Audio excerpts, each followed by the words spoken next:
All right, what's going on, everyone out there on the interwebs? It's Jeremy, aka NES Ruler 22, and welcome to episode number 9 of the 22 Shots of Moods and Horror podcast. Once again, I am your host, NES Ruler 22, and of course, I am joined as always by my co-host, JP, aka Double Shot J, and the man himself, Moodz 616. We've got a full show for you guys tonight. We'll be starting off, of course, with the news like we do every week now. Then we'll be going into the question, which are your 5 favorite franchises. And then we'll be hopping into a Moodz Swingz segment and then talking about what we watched. So we're only going to be doing 2 films plus the pick of the week this week because I have not watched as many movies as Mr. Moodz has watched.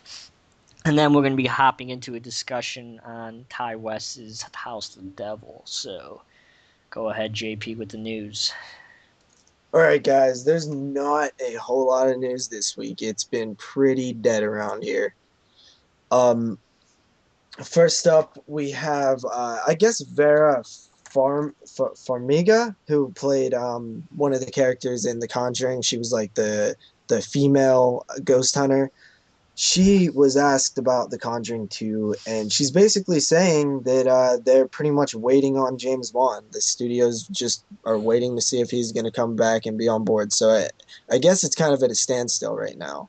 So they're not going to go forward with it if James Wan doesn't agree to do it? See, I was wondering that, and I highly doubt that would be the case, considering they see dollar signs. Yeah, exactly. I mean, The Conjuring was quite a success. I think that it was a huge success. I think obviously, if James Wan doesn't return, I don't think the second one will make as much money, just based on that alone. Because I don't know, people follow. Well, I don't know. I think it'll make just as much money, if not more. I just think that it won't be as solid of a film. We all see how these big hitters go. Paranormal Activity came out. Paranormal Activity 2, breaks records. Saw comes out. Everybody loves it. Saw 2 comes out. A lesser film, not done by James Wan. That's a perfect example, right? I mean, Saw 2 wasn't done by James Wan. And it does better than the first film. Yeah, I mean, I guess there is exceptions. I always thought it would have been curious to find out how Wrong Turn 2 would have done in theaters. It is such a solid sequel, right? I think that it would have done bad, actually. I think it would have done good first week, and I think it would. I don't think Wrong Turn 2 is a film that the mainstream would grab onto, really. The first movie actually did make money in the theaters, though, didn't it? Yeah, I think it was. I think it was a pretty well received film in the theaters and critically. It's quite interesting that the second one never got a theatrical release, just based on that alone. Yeah, it is. It is. It really is. So Conjuring 2, I like the idea. I mean, there's plenty more stories to tell. I'd be especially down if James Wan returns, because I think it's one of the situations where he adds. It's not just a film that he made. Like, he adds a lot to the film. I mean, sometimes you can get away with switching directors and you really, but there's so much of him in that film that you can't really do a sequel that's going to feel the same without him. I think based on the storyline or the potential storyline for The Conjuring 2, I think switching directors actually probably wouldn't be the worst thing in the world, because, The Conjuring itself is more, it's a ghost kind of, like the way we know what the film is, but the second one is supposed to follow. I think it's from like the doll. No. You're thinking of you're thinking of the other thing that we'll get to in a second. The Conjuring 2 is going to be, big budgeted, continue the 2 investigators doing another investigation. Like one of their stories from the actual, documents that they collected over the years. It's just another one of their stories that they were involved in. Oh, okay. It was supposed to be. It was set up at the end of the film to be the Amityville case, but I don't think I think they said that they wasn't going to do that. Yeah. That's right. Anything else on that? No, I think I was just getting myself confused. Brain's on overload, man. I think I'm just thinking of too many things at one time. I find it interesting that you don't think that you think it could be, that it'd be cool without James Wan.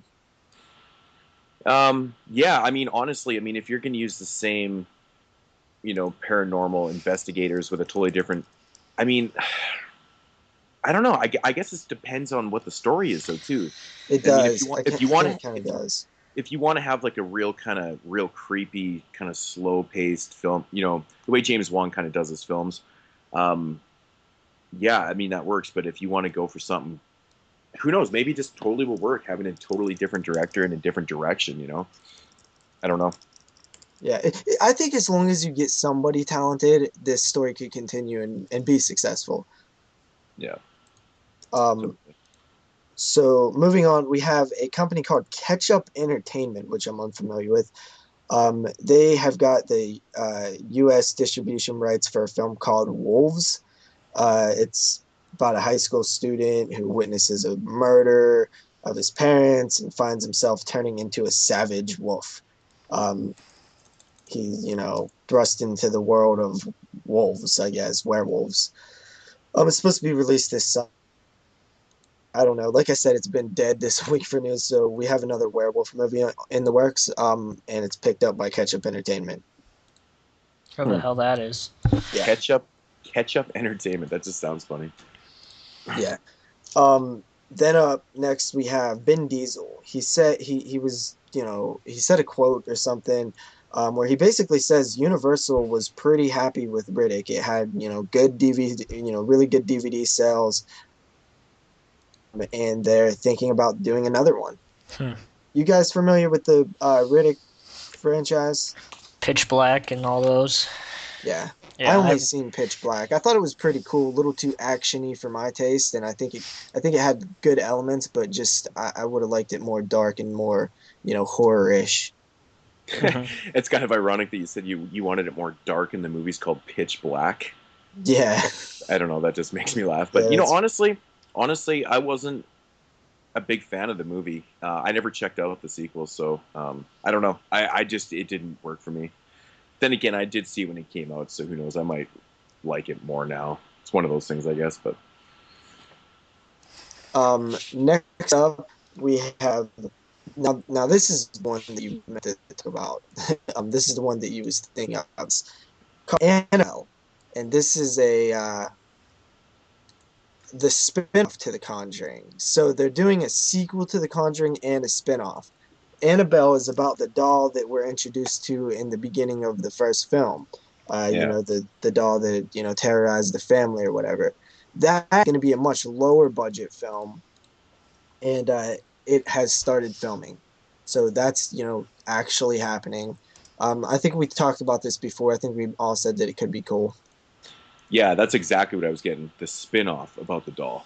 That's what I was kind of thinking. And that's where I found that, if that actually was a sequel to The Conjuring, I think that could work with a different director because it's a different angle, right? So yeah, well, I believe he stated that the cinematographer from The Conjuring is going to be directing that film.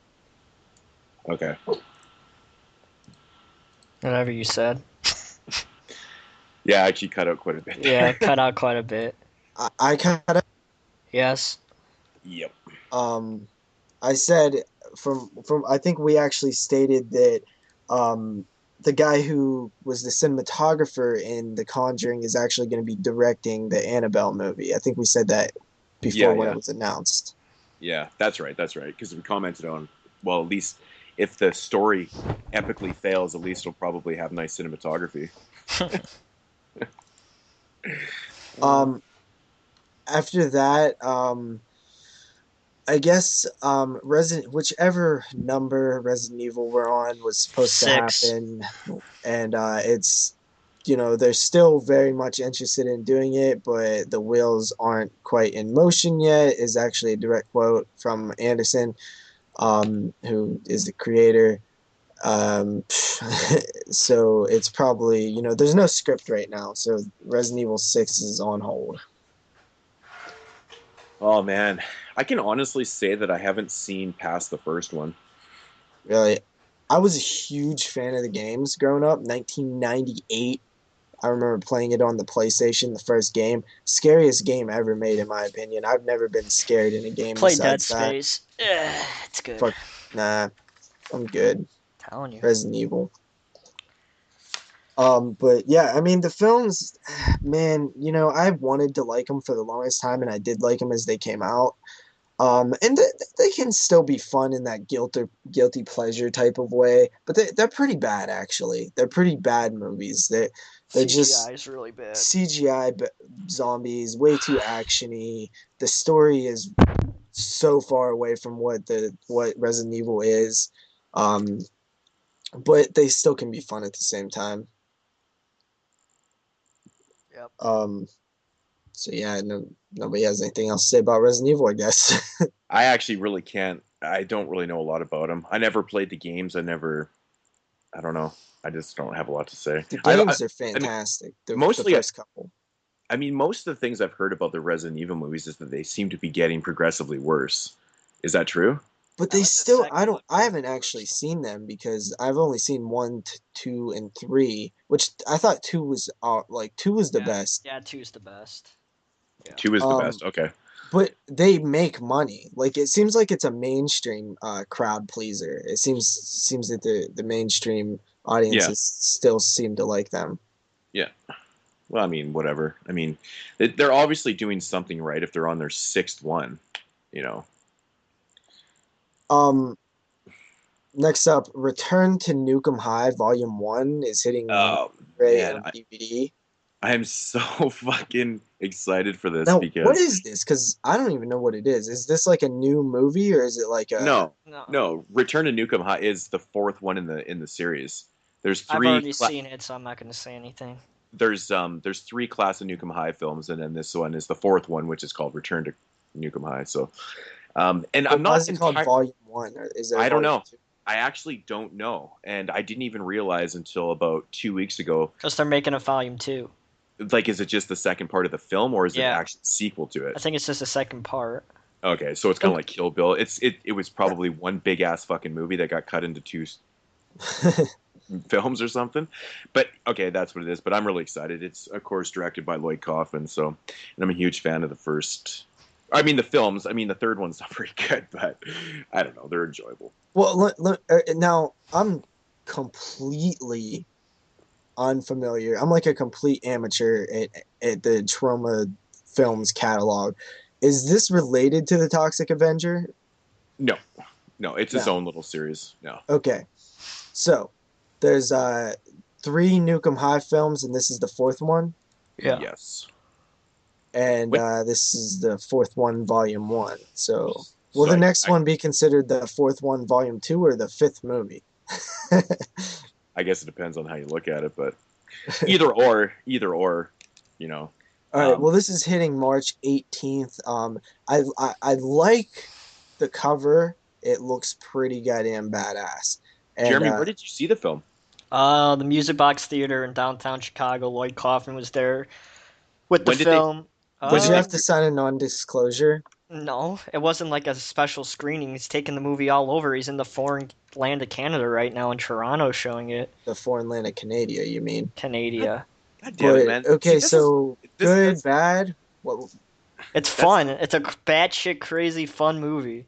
I heard that this one was going to be real nuts, so I'm really excited to hear that. Well, I've only seen a handful of trauma films, and the way that I always can, get a feel for the quality of it is compared to Poltergeist, which is the one that I've seen and the one that I most know. Is it around that level or worse? It's cheesy. It's fucking. It's probably more on the lines of like a terror film or like kind of crazy like that. I mean, Poltergeist tonight he's in Toronto, Canada. Nice. So you missed out on the wrong side.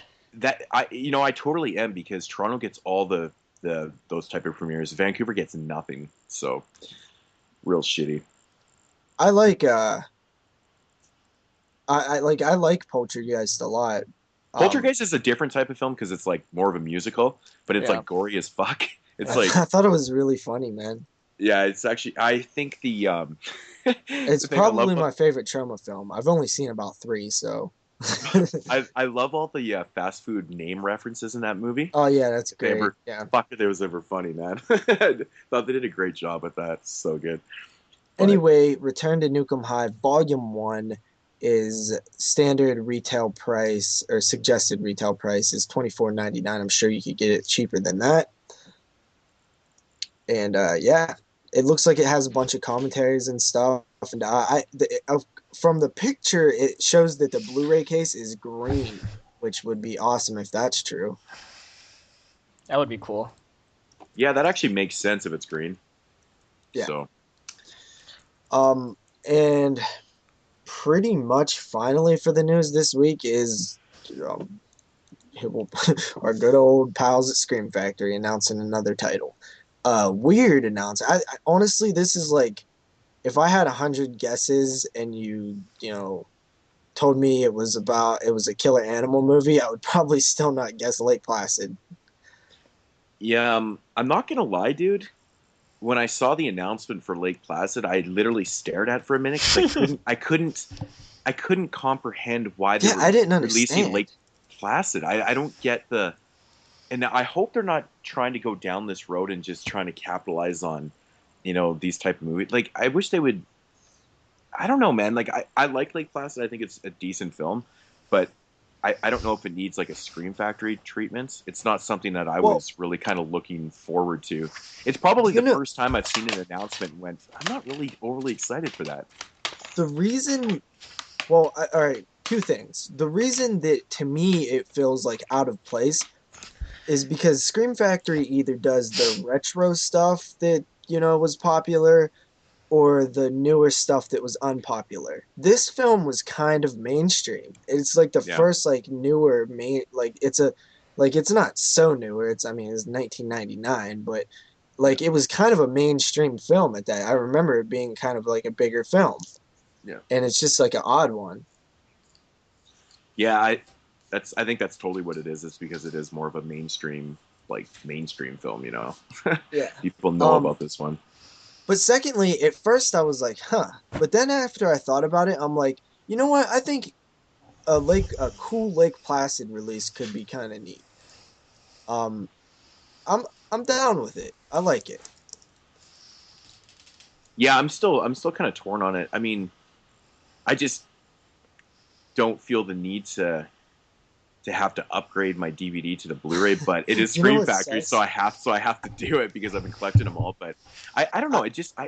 I'm really kind of wow. It's just such an odd choice for them, but it is really, really odd. I just literally picked up the DVD in my last update. So don't you fucking love that when you pick up a DVD and all of a sudden a Blu-ray announcement comes out and you're like, oh Jesus, man, dude. But I wonder if they're gonna release Lake Placid versus Anaconda when it comes out. Is that one of those sci-fi exclusive films? It's one. Probably. It wouldn't surprise me. I know that part 4 was what Robert Englund was a sci-fi original. Awesome. That movie just sounds. I don't even know what to like. Dude, they literally called Lake Placid 4 the final chapter. They did that. Lake Placid 5. There's actually going to be a Lake Placid 5, or that is considered the 5th one? Well, what's considered the 5th one is the Lake Placid versus Anaconda. I would think so.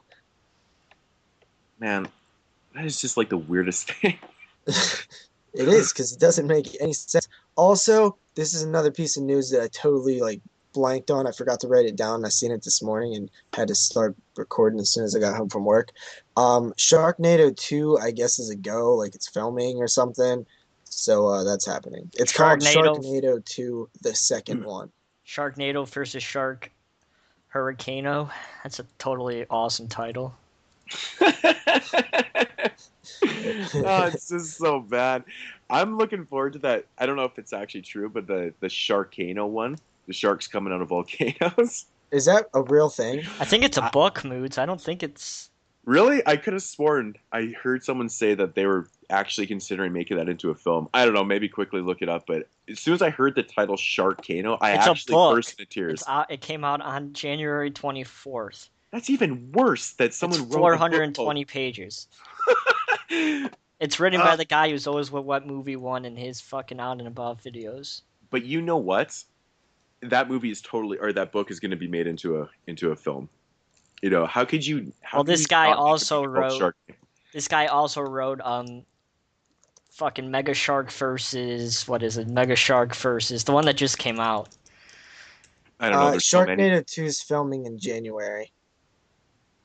So last month. Nice. Or I mean February. My bad. Sorry. This month. It starts filming this month. Well, that's honestly, man. And Tara Reid is in it. Was she? I heard she was in the first one too. You haven't seen Sharknado? No, I haven't. Oh, Mega Shark versus Mecha Shark. That's okay. Yeah, totally. It's directed by the guy who did It's Sharknado is written by the guy who directed fucking The Haunting of Whaley House. Oh, okay. Yeah. So, yeah, and I think Cool Duder was in that movie too, wasn't he? Yeah. That's it for the news, by the way. Sharknado. You got to see it, man. It's so bad, it's good. It's got some of the most ridiculous scenes I've ever seen in a film before. I've seen it. So Tara Reid is coming back for the sequel? Yeah, that's what it says. What about Steve from 90210 there, fucking Ian Ziering? Yeah, that guy's back too. I didn't know that guy's name, so I didn't share that information. Dude, they're reprising okay, I'm totally excited for this. I love when people reprise the roles in like unnecessary sequels and stuff. I can't believe that it's called Sharknado 2, the second one. How funny is that? Yeah, the second one is completely unneeded. I think the 2 itself is self-explanatory. What the fuck? Okay, man.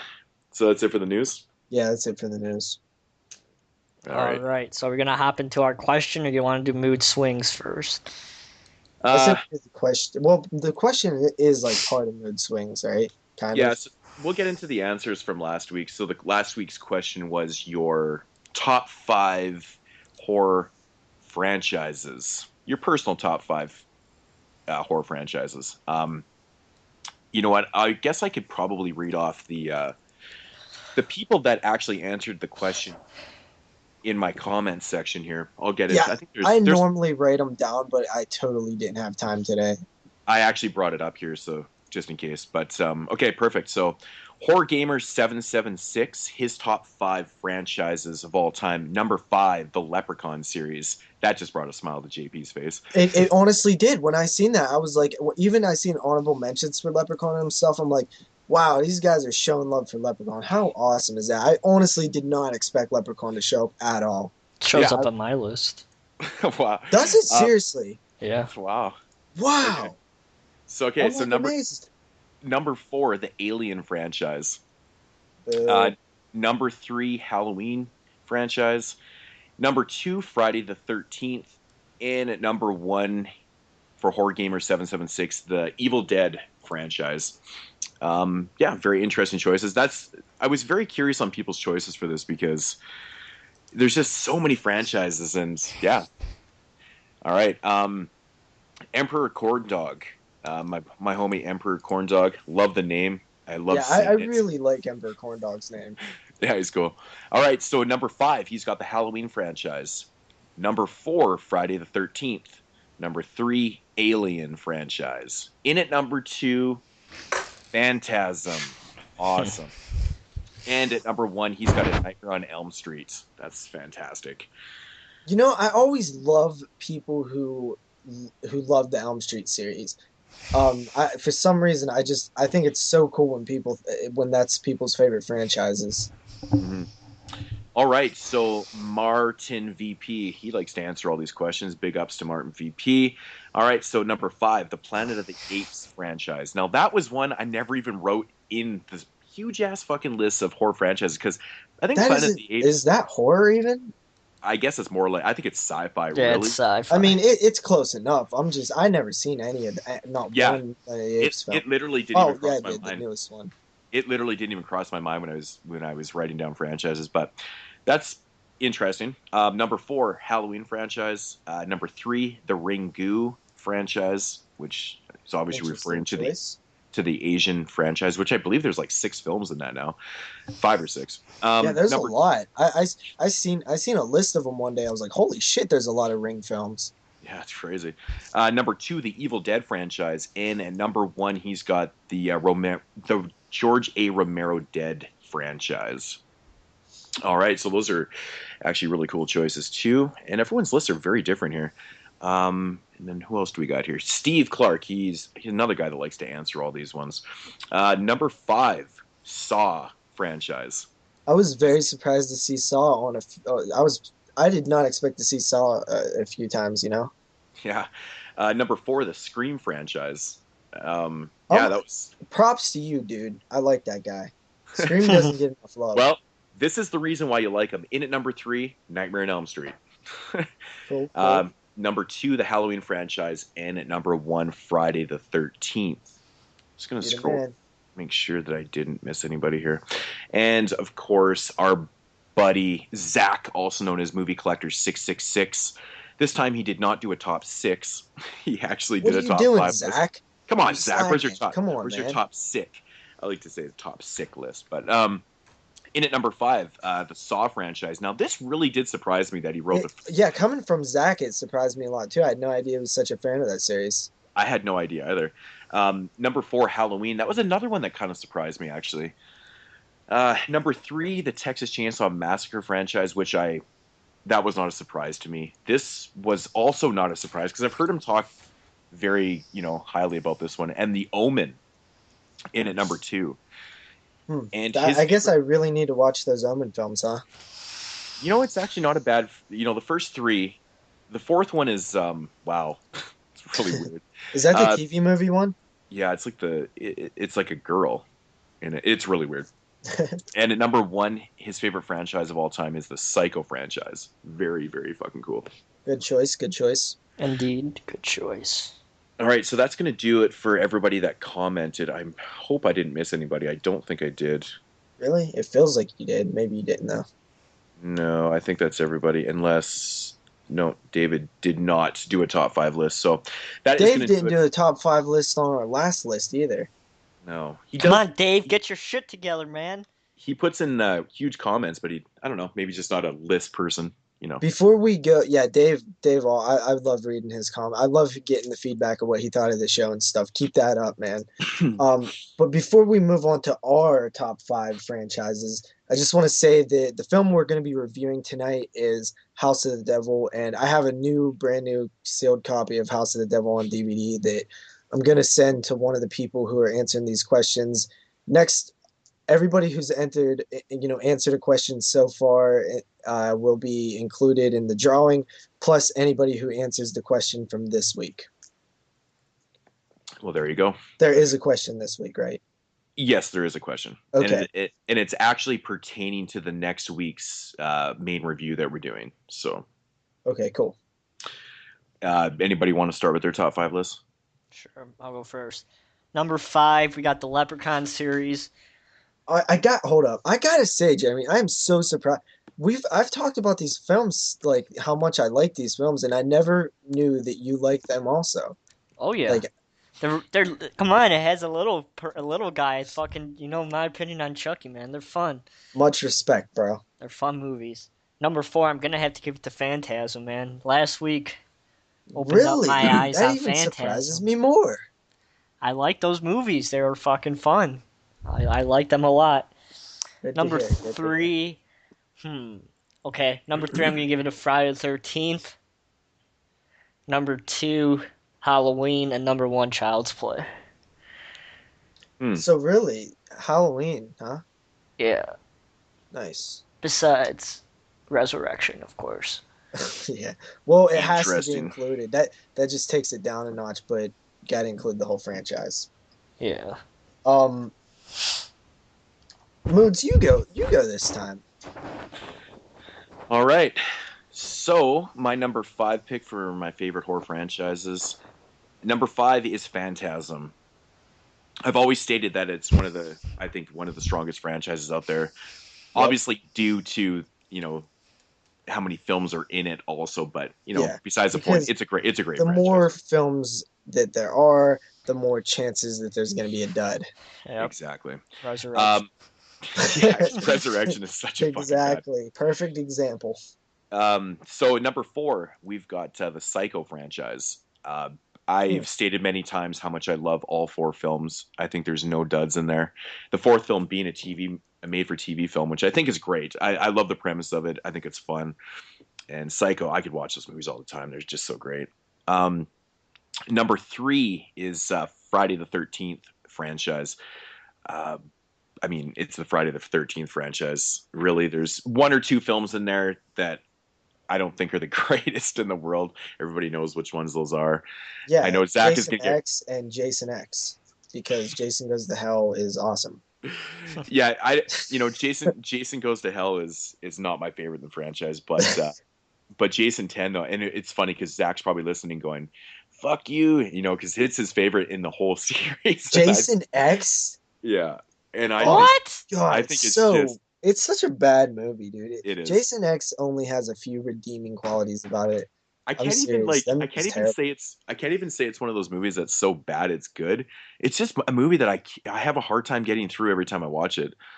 I don't know why I'm watching it so many times. All of the Friday the 13th films, but I barely like Jason X. Jason X, I have to watch it once every couple years because it'll just get on my nerves if I try to watch it, close together.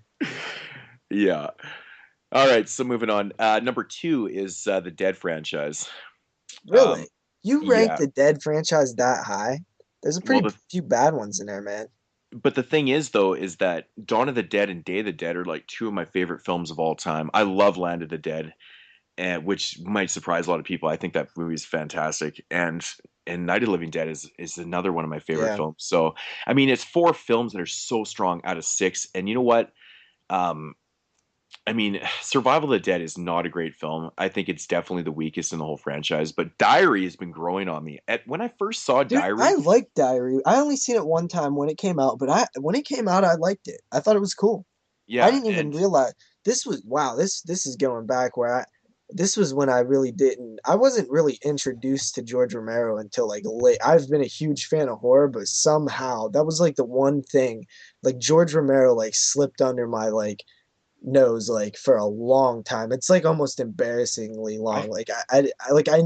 I knew One Day and Night were like connected, but I didn't even know Diary was at the time that it came out, and I didn't really know who George Romero was. I knew he made Dawn of the Dead, but I didn't know he was responsible for like everything we know in the zombie genre.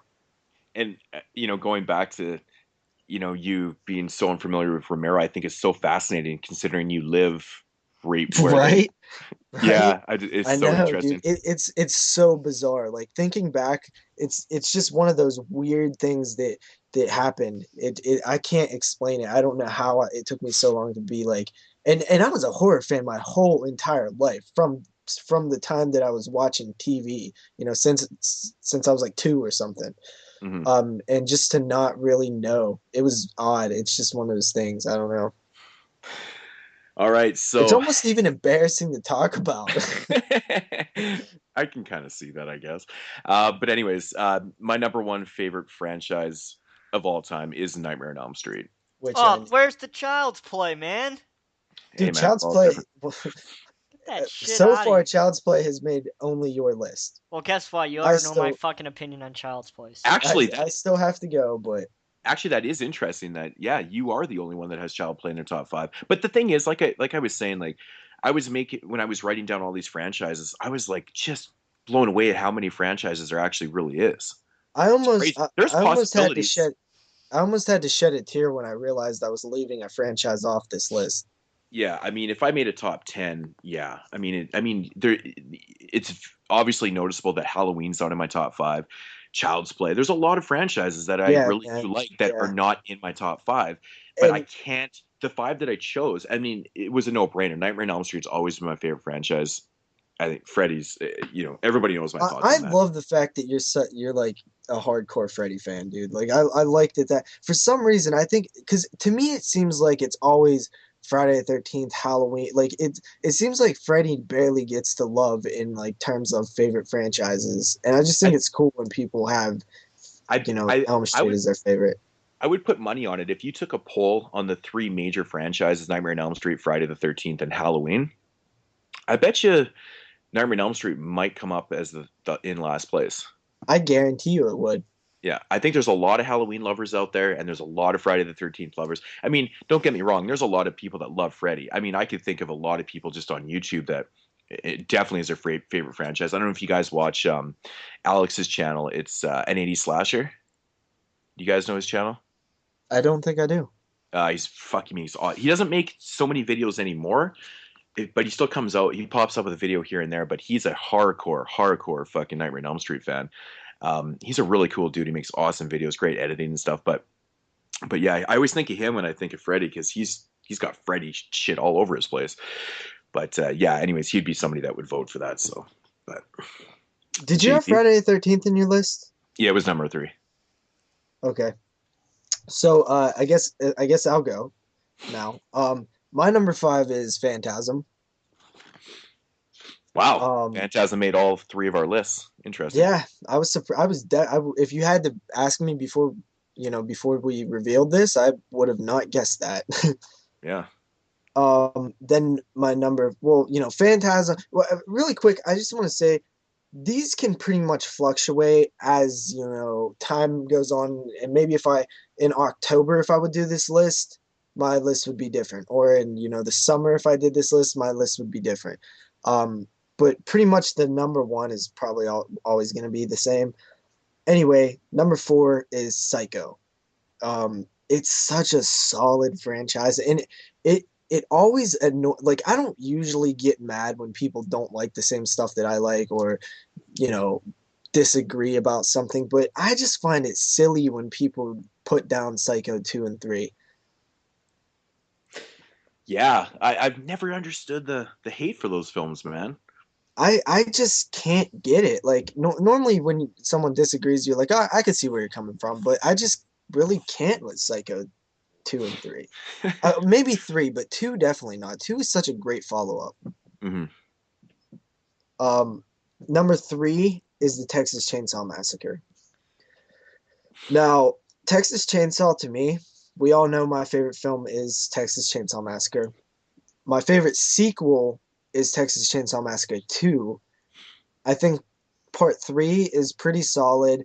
4 is just bad as hell. That film actually annoys me. It's so bad. And Clive thinks that film is good because it's different. No, it's dumb. That film is dumb. That film is not clever at all. It's one of those things where it's like, well, it's different. They're trying something different. It's like, to me, it's just they're dumb, and people just kind of see it as different, but really all it is just dumb. Yeah, I think one time we were having a conversation. I think I said that TCM4 is the equivalent of Friday the 13th, Jason X. It's worse. It's dumber than that. Nothing makes sense in that film. There's a lot of things that actually don't make sense, and people just say that it's because it's different and weird. That's not true. That is not true at all. It's just bad because people poorly wrote the script, and it was just like the plane at the end that comes down. Like, where the fuck does that come from? And the whole government thing, and the girl who dies 5 times and still walking around makes no sense. That film's a mess. I agree. Now, I like both the remake and the prequel. I actually really like them. They have grown on me tremendously over the past years. And I actually do like Texas Chainsaw 3D. So Texas Chainsaw is one of my favorite franchises. Take part 4 out of there, and it's really, really good. Number 2, A Nightmare on Elm Street. I really, really like A Nightmare on Elm Street. I like all the films in the series except for the remake. Oh, God. Which is also with Psycho is I always forget the remake even exists. I really do. I've never even seen it. I just pretend it doesn't exist, I guess. Oh, I seen that abomination in the theaters when it came out. I think back in '98. Oh, that is just it's repulsive, man. It's bad. Vince Vaughn playing Norman Bates. I just fuck. Oh, I forgot about that movie. You see? See? Everybody does. It's actually a film that I don't even have in my collection. That's odd. You're a completist too. You got to get it. I know, it's so funny. It's just I despise the movie so much. It's just one of those things that I probably will end up picking up one time for like under $1 or some shit just to have it. But yeah, I'll grab it eventually. I'll probably actually watch it eventually, just because I feel like I at least need to see it once. But I just actually got in the mail today Psycho 2 and 3 and the Psycho Legacy Scream Factory editions. Nice. Yeah, the Psycho Legacy documentary is good. It's a good one. Yeah. So my number one, no surprise, Friday the 13th. No Leprechaun? I know, bro. I know. That's the one that I was saying. Halloween and the Leprechaun, I both wanted to put like I feel on like the a list. fucking loser. I got fucking the Outcast list. I know, and I'm no, like, but that's what makes it yours, though. It's a fucking list. Yeah. Everyone's lists are personal, and they should be different. I mean, actually, ironically enough, mine and JP started out the exact same Phantasm Psycho and at 5. We only have one franchise different. Yeah, I know that is that. Yeah, totally. Yeah, and it was tough, man, because Texas Chainsaw is another one that I would be in my top 10 along with like I said, it's just so fucking hard, dude. I'm gonna convince you bastards that TCM 3D is actually a lot better than you think it is. You will absolutely see, not. and you're gonna come to me and you're gonna be like, JP, no. You know what, man? Nope. You was right about this movie. It's seriously not that bad. It's pretty good, actually. That carnival scene ruined it. The carnival, I will be the first. If you go back to my review right after I got out the theater and reviewed that movie, one of my number one complaints was the missed opportunity in the carnival scene. Before I heard any reviews, before I heard anybody talk about it, that was my number one thing that I was bummed out about. Yeah. Could have been like Freddy vs. Jason in the fucking cornfield. They fucking missed out on that shit. Yeah, dude, Leatherface just chainsawing the fuck out of people would have been awesome. But yeah, so those are our top 5 franchises. I could make a top 50 probably. I'm sure there's 50 franchises out there. Oh, there totally is. It's fucking crazy how many there is. I love it. Yeah.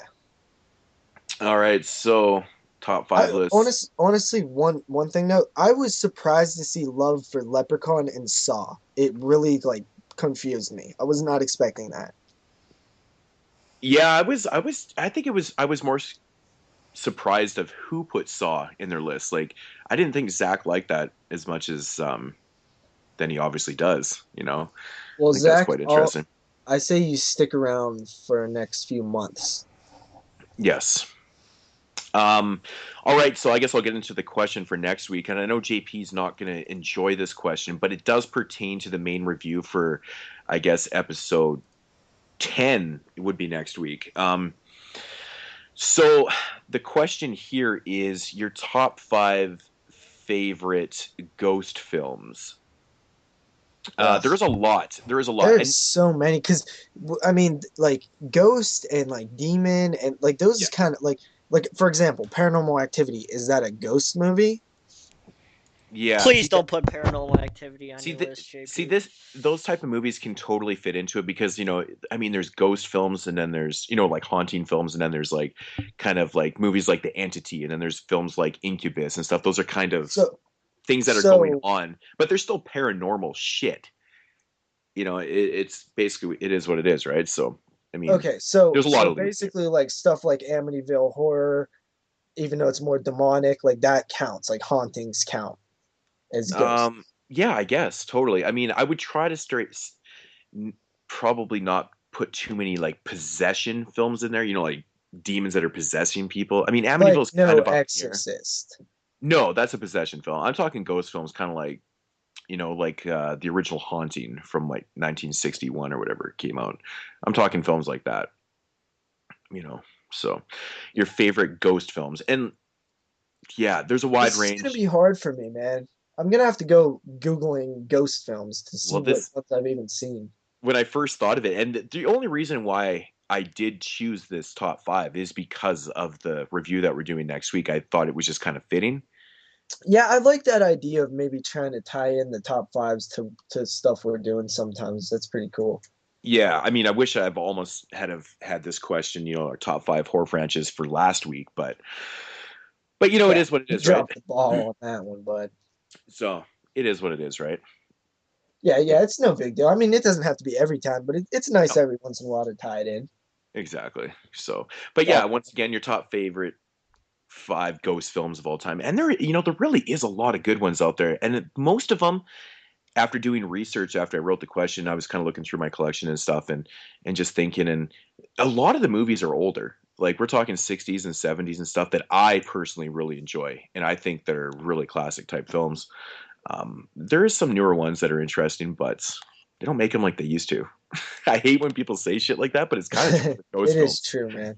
Ghost films is kind of a hard thing to do properly and not make it bad. But you know what I was thinking, since we're talking about Friday the 13th, whatever happened to the Jason versus Jarvis rumor that was going to happen for part 13? When that came out, I knew it was a rumor. That's just Corey Feldman being Corey Feldman, man. If it comes from Corey Feldman, chances are you can't believe it. He was probably fucking high when he said it. Well, no, what happened was he probably did Crystal Lake Memories, and he was probably all excited, and he was like, you know what, we should do a Feldman versus or a Jarvis versus Jason. I and thought he you were probably gonna say, like in his head, he probably thought that that somebody approached him about it. I honestly thought you were gonna say right after I said he was probably high when you said when he did Crystal Lake Memories. I thought you were gonna say when he did Crystal Meth. Yeah. It's so fucking close, man. Nah, dude, good. I'm just like every day I look at the news like please be something about Friday the 13th. I just need to know if this is gonna be found footage or not. I just need to know it. God, please no. And I just need to man, just dude, I was thinking, man, why not go back? Just go back and do like a the Survivors. But dude, that would be an awesome movie. Everybody go see it. Like the Survivors, like all the Survivor people. Like you don't have to cast the same people, just the characters. I just really want him to bring back the Jarvis character though. I like that. Yeah. All right, guys. So get into a little quick mood swings. This is mostly pertaining to myself and where I live. I know I've talked about these things briefly before. Just really quick, sorry to cut you off. So yeah, whoever answers that question next week, you will be included in the drawing for, the House of the Devil. I know it's not a great prize, but I had an extra copy and it's sealed and it's free. So I will do the draw with everybody who's, participating in the questions. And next week counts also. You know what? I have some extra films laying around too. I could probably send something. If you don't have it, I will PM you and ask you. But yeah, so definitely the main prize is that. Did you say sealed copy of House of the Devil? Yeah, it's a sealed copy of the House of the Devil. It's a DVD, but I figured it would go along nice with the review we're doing tonight and stuff. So. Well, I've heard that the Blu-ray isn't even worth picking up though. So. All right. All right. Yeah, Mood Swings. This, like I said, this is kind of pertaining to mostly me and where I live and stuff, because this is just things that have happened to me in the last week, really well, not just in the last week, but it seems to be happening to me a lot more, is fucking shopping online. Everybody knows this is what I have to do. For fuck's sakes, man. There's so many places that will not ship to Canada, and it's driving me nuts. That's why you have good old friend Jeremy to do it. It is. But then I run into the problem where, because I am up in Canada, I can't even ship it to him because my billing address is different than, the potential shipping address. So they won't even let me do that shit. Fucking driving me nuts. Yeah, and I keep coming across all these amazing deals. Actually, well, I didn't come across this, but Jeremy showed me this website. Now you're going to give away my secret, and now everyone's I am not going to say the website. Jeremy is very, very good at finding deals, by the way, man. I'm glad to have him as a friend. He's always shown me stuff. I really like it. I was not going to mention the name of the website.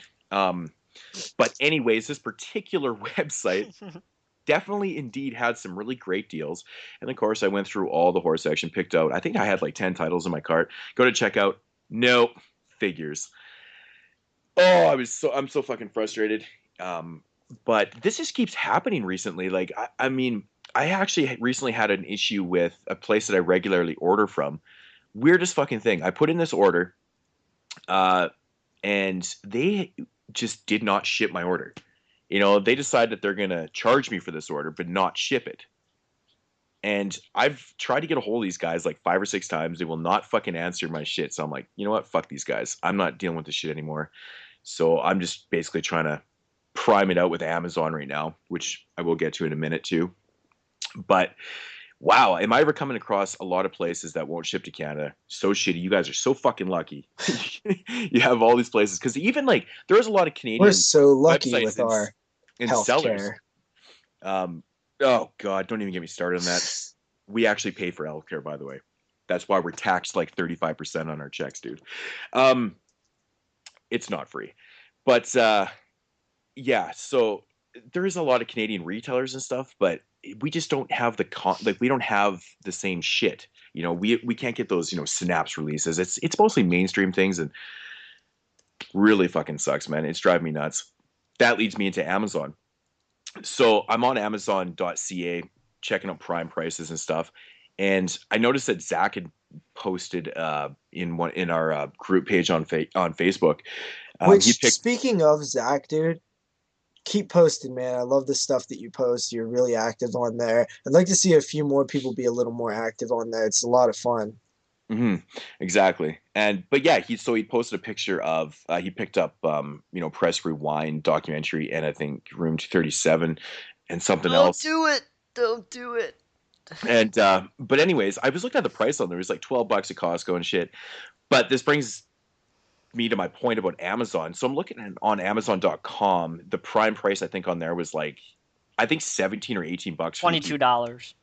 Is it 22? Yeah. But this is what brings me to my point. So I go to Amazon.ca and our price for like the fucking Press Rewind DVD is like $30.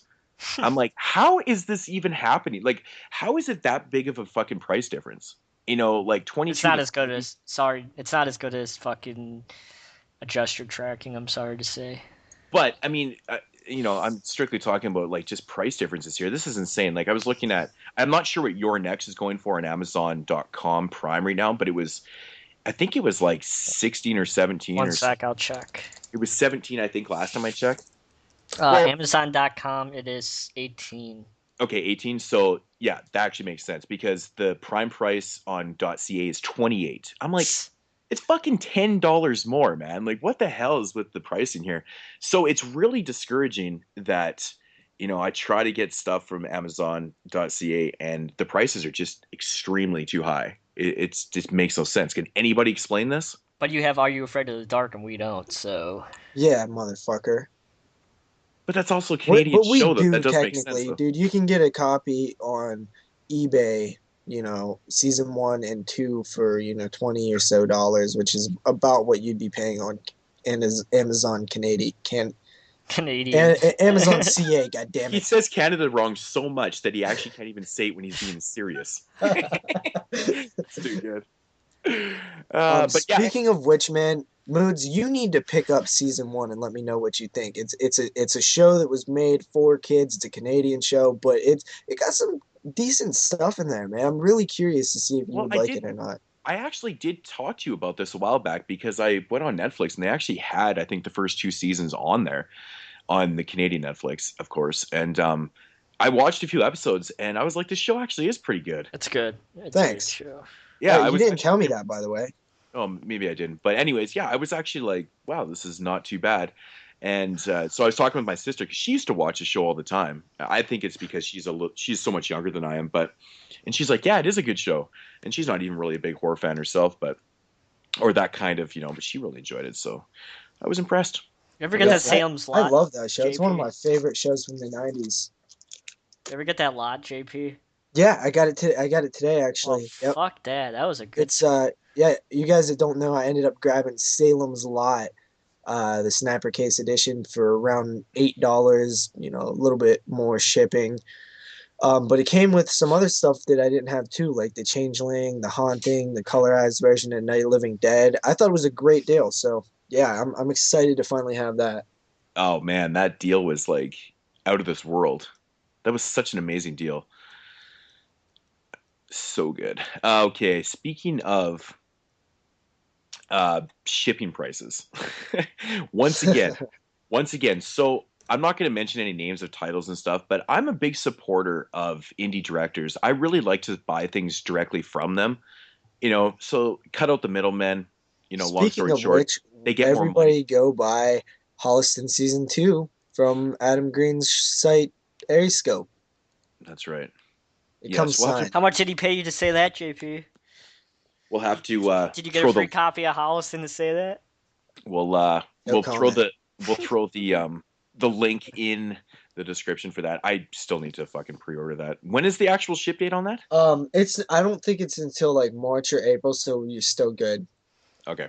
I'll probably pre-order like a week before it's released.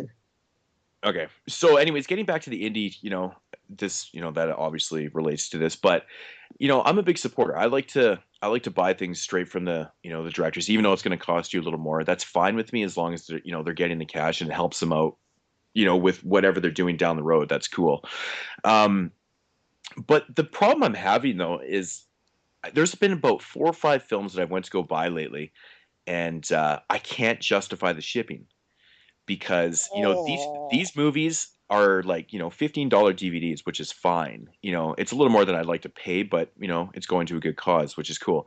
But when the shipping is $22 for one DVD, I can't. It's insane, dude. It's just bullshit. Is what it is. How do you justify that? I mean, for fuck's sakes, man. I know I'm in Canada. It has to, but the shipping doesn't cost $22 to ship one DVD. A matter of fact, it fucking barely even. It's like maybe, I don't know, $4 maybe. But how do you justify that? How do you justify that? I mean, that total is going to cost me 37 plus conversion, $40 for one movie. I really fucking want the movie, and I'm like, Jesus, I can't justify paying more in shipping than the actual product. I mean, obviously, you guys are in the same boat too, right? I mean, have you guys coming? Don't ask me. I don't pay more than. I don't. Yeah, I'm more asking. Yeah, I guess I'm pretty much the only one that does that. But you could ask JP. What did you say? Well, I was, like, have you come into any situations where you went to go buy something from an indie director or an indie site or whatever, and the shipping is just like outrageous? Probably not, right? Well, I have had. I can't remember exactly when, but it was probably about right after I started YouTube. Somebody actually sent me a link and said, you should buy my film, and blah blah. So I was actually gonna do it. It was pretty cool. I want to say that it was something along the lines of like that movie like Sledgehammer or whatever, or not Sledgehammer, Sweatshop, something like that. But it wasn't Sweatshop. It was something that reminds me of Sweatshop. And I went to do it, and the shipping was like $8, and I was like, "Fuck that!" Christ, I'd be like, that's a good fucking deal. That's such dude, a difference. If shipping for one disc is more than $3, I don't want it. Yeah, it is crazy. I mean, I understand shipping prices have went up and stuff, but I mean, $22, there's no justification in that. Like, we all know that's not costing. Did you see the UK Society Blu-ray cover art? You know what I think should happen? No. I sent it to you on Facebook. I think that every company, person, whatever, when they put their price listings for their stuff, they should include the shipping in the price, unless it's a buy $25 and get free shipping or whatever. Because there's nothing more disappointing than putting a bunch of stuff in your cart, thinking you're getting a good deal, and then when you go to check out, the shipping's like $25. Yeah, I totally agree. It's so fucking annoying. Actually, you know what? One website that does, like, if you add something into your cart, your shipping prices are added in like in your total right away, and that's oldies.com. Really? I think it does it right there. I think when you're adding, the more things you put in there, your shipping prices is right there, and your total's right at the bottom with your shipping. So you don't have to go. Like you don't have to go through the whole process of like I think that's if you have an account and you're just you're logged into it and stuff. But still, it still does it like that. You don't have to go through the whole process of almost checking out and going, wow, that shipping is really expensive. Hey JP. Yes. JP. Cabin Fever 3 is coming out on Blu-ray in the UK on March 17th. Well, way to go. Why don't you just do the news from now on? I'm just saying. I'm joking. I was looking on Amazon UK and it popped up. I didn't know it was coming out that soon. Jeremy's just I actually did know that. I think that was last week that was reported, but I figured it wasn't that important because the UK, I'm not there. but I guess maybe I should have reported it. I mean, it's fucking Cabin Fever 3, but good heads up anyway. That's right. Damn All right. right. So my last thing, I had a question from somebody the other day, and it's obviously on all of our minds as collectors and stuff. And I know JP has recently mentioned this too. Um, like for collectors, basically our biggest concern or worry is running out of room for collecting. So like, what exactly are you going to do when you completely run out of room? Are you going to start boxing up things and putting I them in will not closets? do that. No, I I would don't know, never see the do that. and point at that point. that's what someone asked me, and I was like, I would never fucking do that. I would literally, make shelves in the middle of my room. Like, I know you guys have Video obviously never store been style. in my movie room, but it's basically the room that I use for it is it's an office. It doesn't have a closet. It's considered an office in my house. It doesn't have a closet. So I have it's a four corner walled room, no closet or nothing, but all those walls are full and like completely full. And someone asked me, like, well, what are you going to do? And I said, well, fuck, man, I will build, like movie store shelves in the middle of my floor, and browse like that before I start putting shit in boxes. I just don't see the point. Expansion. It's Like, actually kind of a scary thought, man. I don't like the thought of running out of space. I can I know, only add one more shelf, and then I'm fucked. but like, Well, maybe two. I don't mean, know, man. It's to me, it's like there are a lot of titles that I could do without, to be honest. But the collector in me just wants all of them. Like I don't need Shark Zone. I might never watch Shark Zone again, but I kind of want it. you watch Shark Zone? Crazy. I Shark have it. Zone is I one just haven't watched it. up until Beneath the Mississippi. Shark Zone was my least favorite movie I ever seen in my life. Wow, crazy. Yeah, I've had it in the. I really like my really bad shark films, so I would meaning to check it out sometime. You need to do a Shark Week.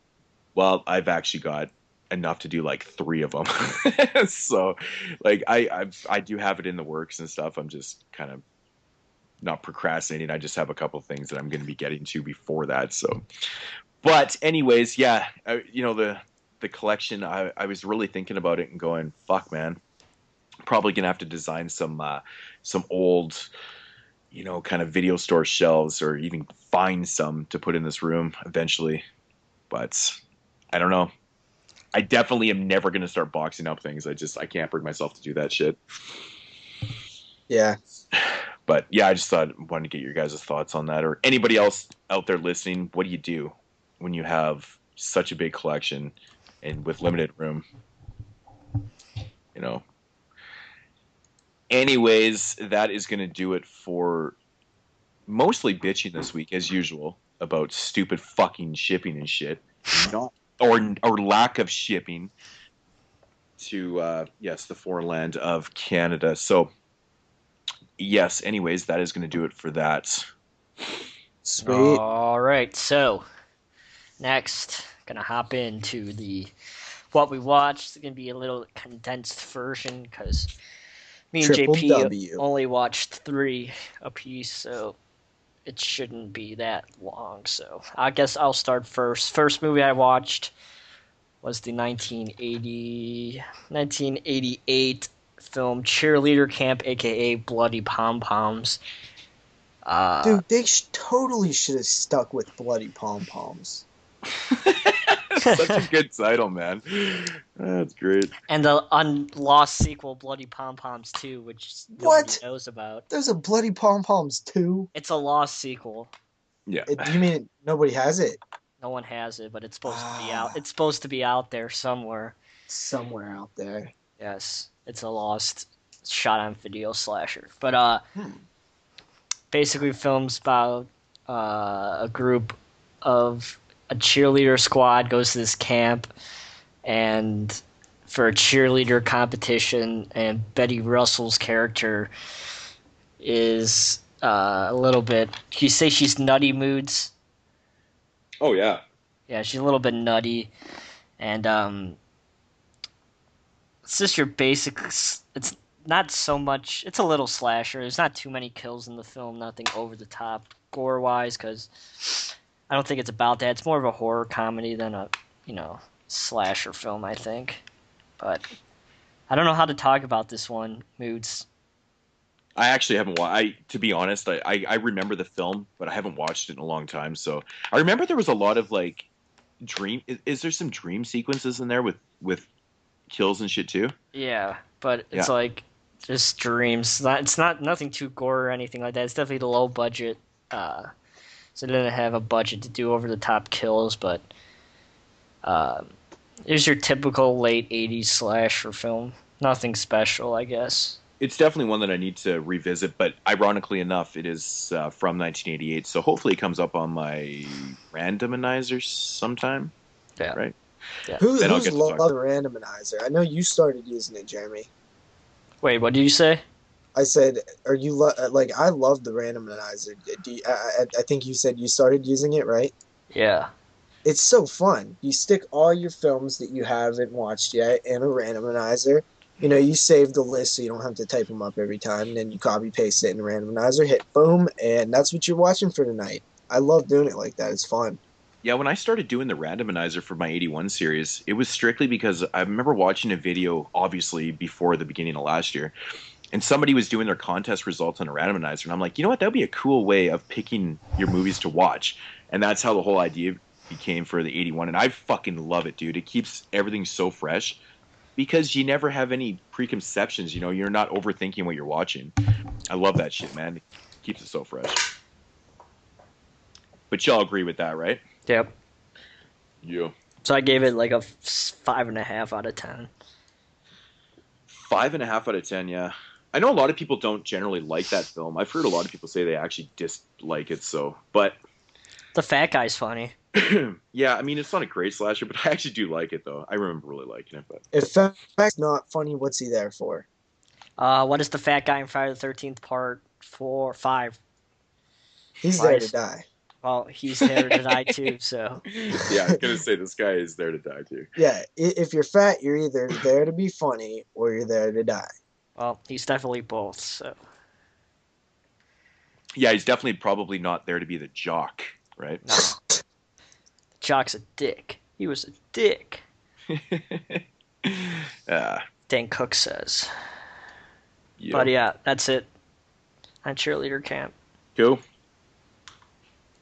Who's JP? going next?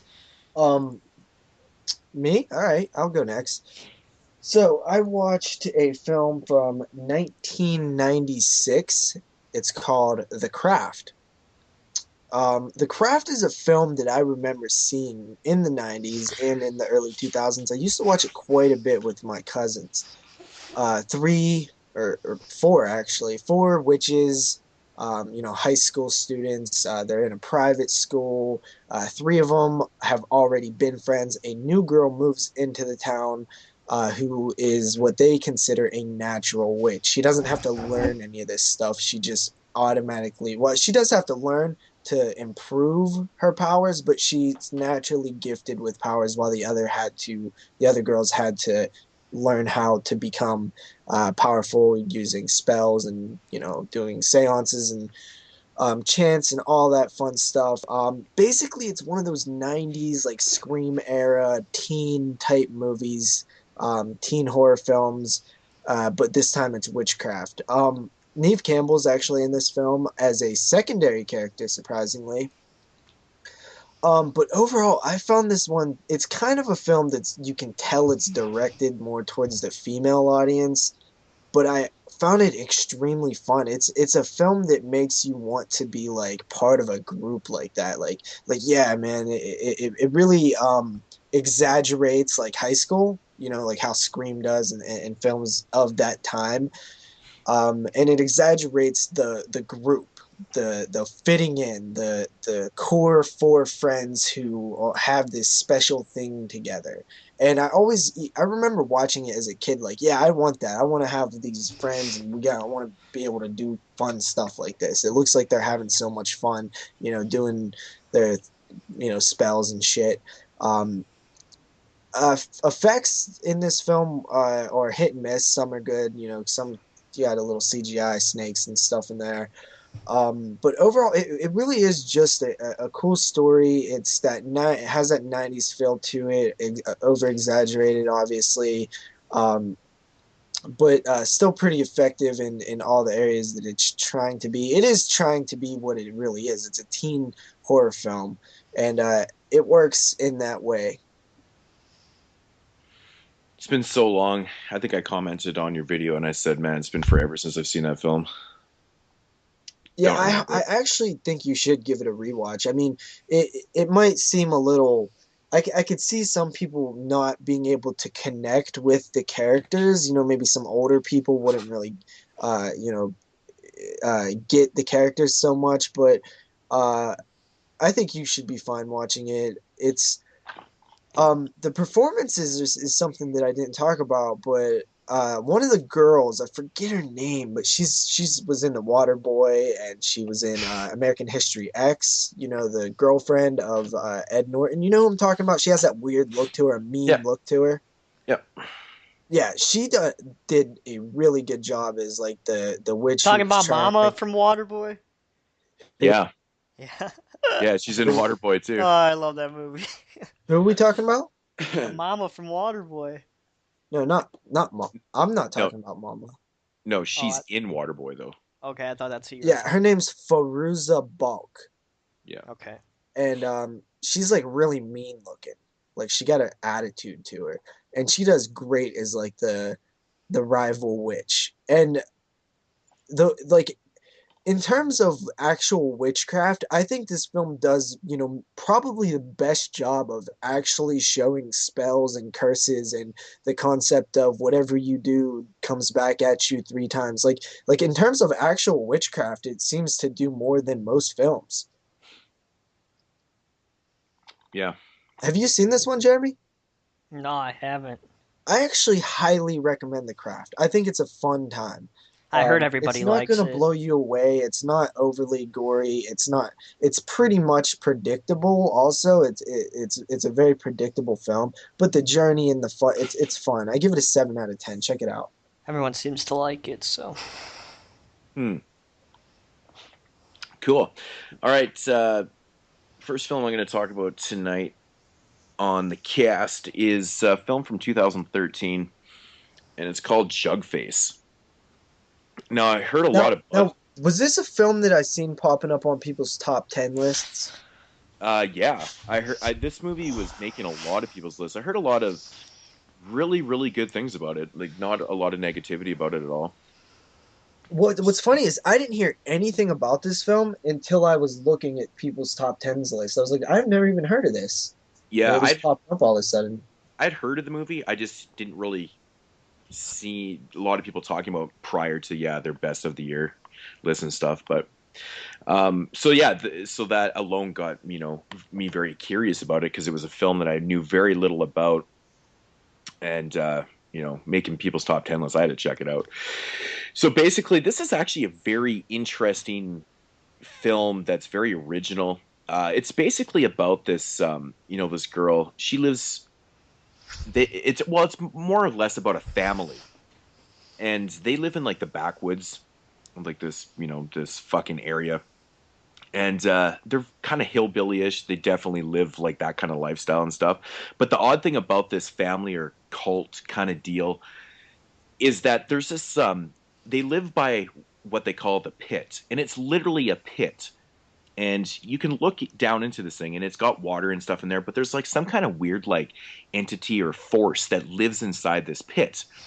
And basically what happens is every year they have to sacrifice somebody to the pit, and what the pit does, it keeps the whole family and the community safe from other evils. The idea of this is that there's a person that is designated to basically kind of accept that wish from the pit. And what it is, it's a dude that makes moonshine and stuff. Hence the name of the movie, Jug Face. Now, where Jug Face comes from is that the pit tells this person who needs to be sacrificed, and that the guy that makes the moonshine and stuff, he crafts their face on this jug, and they essentially have to sacrifice that person to the pit. So the pit tells this guy, who is being sacrificed. But anyways, this young girl that's part of the community, she finds out that she is the next to be sacrificed, and she's pregnant. She fucking freaks out. And what she does is she grabs the Jug Face with her face on it, and she goes and hides it. Well, this isn't good for anybody because now the pit is pissed off, and everything kind of gets reversed. Now the pit is actually starting to kill people, spite the fact that he didn't get his sacrifice, or the entity or whatever didn't get his sacrifice. So she kind of fucks up everything for this whole community, basically, because she's selfish and she doesn't want to sacrifice her life for the goodness of the family and stuff, right? So I wouldn't sacrifice my life either. But that's the thing. They live in this like weird mentality that it's acceptable. You know, if you're picked, you have to accept it, and you basically bend over this tree trunk and they slit your fucking neck. Come on, haven't you seen I'm knocking some fools out. Yeah, haven't you seen Happy Town? Come on, you got to get sacrificed to John Elway. Come on. I don't even know what reference that is. South Park. Come on, Moodz, you have to know that episode. So anyways, they Oh, I do know that episode. That's a great episode. Are we talking South Park right now? Yeah, Smiley Town, you got to get sacrificed to John Elway. I own every season of South Park. I know what episode we're talking about here. But anyways, yeah. So she fucks up everything, and this entity starts killing people in this community and stuff. You know what? This movie is very, very fucking original. I gotta say, it doesn't run very long. It runs about 80 minutes. Kind of gets right into it. I don't know. Like I liked the movie. I didn't understand all the hype about it though. Like I do respect the originality of it. I respect the performances are really good. I think maybe it was kind of executed a little weirdly at times because there is times where they go into the city to sell off this moonshine and stuff. And I don't know. There's just certain elements of this film that I found didn't really work for me. I do want to watch it again, you know, but well, it must have done something right. Yeah, I mean, it's like I said, it's the idea of the film. It's very weird and unique. You know, this whole sacrificing to this entity inside this pit and stuff, keep the community. It's a different idea. It's very intriguing. I think that there is times in the film that I don't know. I wish there was kind of more to it. You know. Yeah, I feel you. You know, it just kind of it's kind of like weird. It seems like it might be a little hard to review this one. Well, I mean, that's pretty much what. Yeah, I mean, the thing is, what it comes down to, and the end is kind of interesting. What happens, but I felt like it was lacking something, and I'm not entirely sure what it is. But it is a good film. I don't see the crazy hype that it was getting, and people making it their number one film of the year. But I mean, that's fine. I mean, it's a good film. I can see people why they would have it on their list and stuff, but I don't think it would have made my top 10 list. Unlike, I watched Byzantium recently. If I had seen that movie prior to my list, it definitely would have made it. But, this was a good movie, but there's just something missing from it. I can't quite put my finger on it, but like I said, originality gets a lot of respect from me though. Well, considering it isn't your pick of the week, I doubt it would make your top 10. No, yeah. So, but if I had to rate Jug Face, I'd probably give it. It's a good movie. I definitely give it maybe like a 7.5. It's a really solid film, and like I said, the originality alone gets a mad props. And the performances were really, really well done, I thought. But there's just certain things in this movie that kind of frustrated me, and I don't know. But that's why I want people to watch this one. I wish you guys have seen this so we could talk about it, because I think it's one of these movies that will have people have a lot of different type of opinions on it. I know David Koning, this is his favorite movie of last year. Really? Yeah, and that's why I was so fucking intrigued to see this, because he's got interesting taste. He likes a lot of things we do. Some of the things he doesn't like, that's fine. Yeah. But I was very intrigued that it was his number one pick, and I did catch it on a lot of people's lists. I know Scotty really liked this movie, and there was a few other people that really were talking it up, and I think it is making a lot of lists because it is so original and different. But like I said, I found it missing something. I am going to watch this movie again, but I don't know. If you guys can check it out, it's definitely worth watching. You might have a different opinion on it than I do right now. So, but yeah, Jug Face from 2013. All right. So my second and last pick of the week was a very interesting film from 2000. Pick? Oh, sorry, second pick before my pick of the week. very interesting film from 2009. That's Dead Hooker in the Trunk, which is a Soska Sisters' first film. This movie is batshit fucking crazy awesome. If you guys like films like Hobo with a Shotgun and stuff like that, you definitely got to check it out. It stars the Soska Sisters, and one of the Soska Sisters plays this badass, and the other Soska sister plays this geek, and they're accompanied on their journey by a badass junkie. And so the film starts out. They plan two of the main characters plan to go pick up drugs for the junkie, of course. And on the way, they open their trunk and they Wait a minute. I thought you said you didn't like drugs in films. There's nothing I could do about it on this one. I'm just busting your balls, man. I know. So they open up their trunk and they find a dead hooker, of course, in their trunk. And if you're making a film called Dead Hooker in a Trunk, there better goddamn be a dead hooker in a trunk. So there's flashback of one of the Soska sisters and the junkie who had a party the night before, and they're trying to decide if they were the one who killed the hooker and were trying to get rid of the body. And it's pretty much about who this dead hooker is. There's, arms getting ripped off and getting sewn back on, and how cowboy pimps and stuff like that. It's definitely a fun, batshit crazy film. I liked it a lot. Now, I heard this one compared to like a modern day grindhousey exploitation style film. Is that accurate? Yeah, for sure. It's like Hobo with a Shotgun, pretty much. That's awesome. You guys know and there's a penis scene that's pretty interesting. That's pretty funny. You guys should definitely check this movie out. I know how you like those penis scenes. Yes, and same with Moodz because he watches gay porn. But anyway, with Stephen Jeffries. I really enjoyed this movie, actually, Dennis. It's so fun, isn't it, Moodz? Man, I fucking laughed so hard at the part with the arm getting torn off. Yeah, it's so funny. It's so fucking funny, man. I was just... And it's so out of place, though, too, right? Yeah, but now they fucking sew it back on. Just made me fucking crack up, piss my pants. This is a film... Okay, go ahead.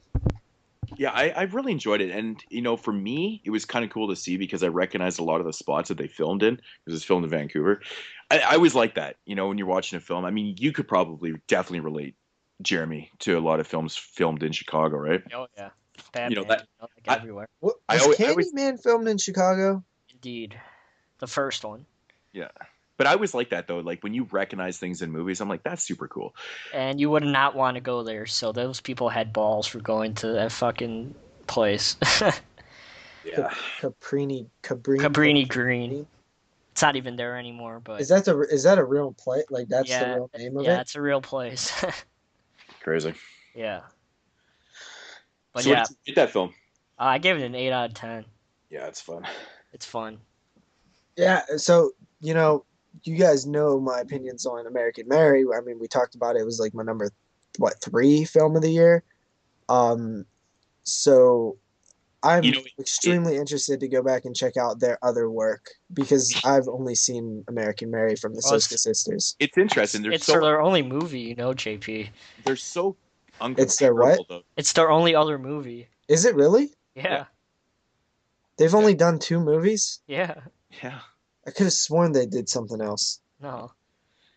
But...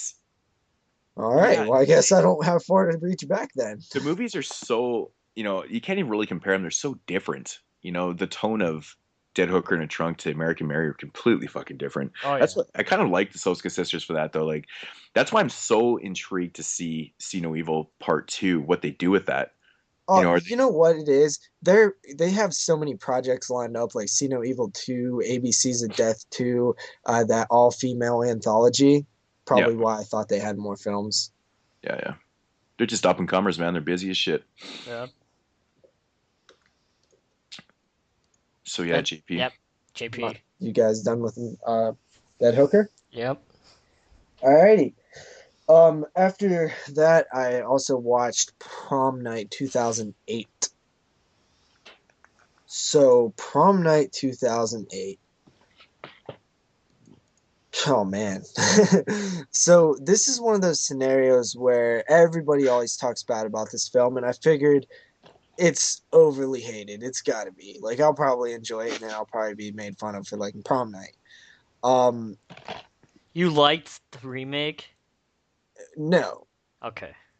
and I watched it, and I was like, you know what? Everybody was right. This movie is pointless.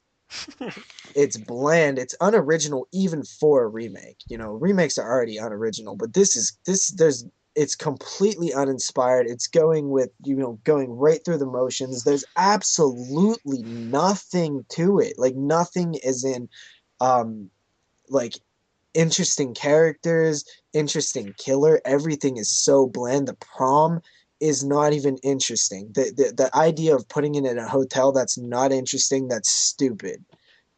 It's just a bad movie. It's a cash in PG-13 in name only remake. The first film isn't even the original Prom Night is not even a good horror film in my opinion. And to say that this one is actually worse than that makes this film really bad. The only thing that I can really say about this film that is good is it's polished. Like it looks shiny. It has decent Hollywood style cinematography. It has some good looking people in it.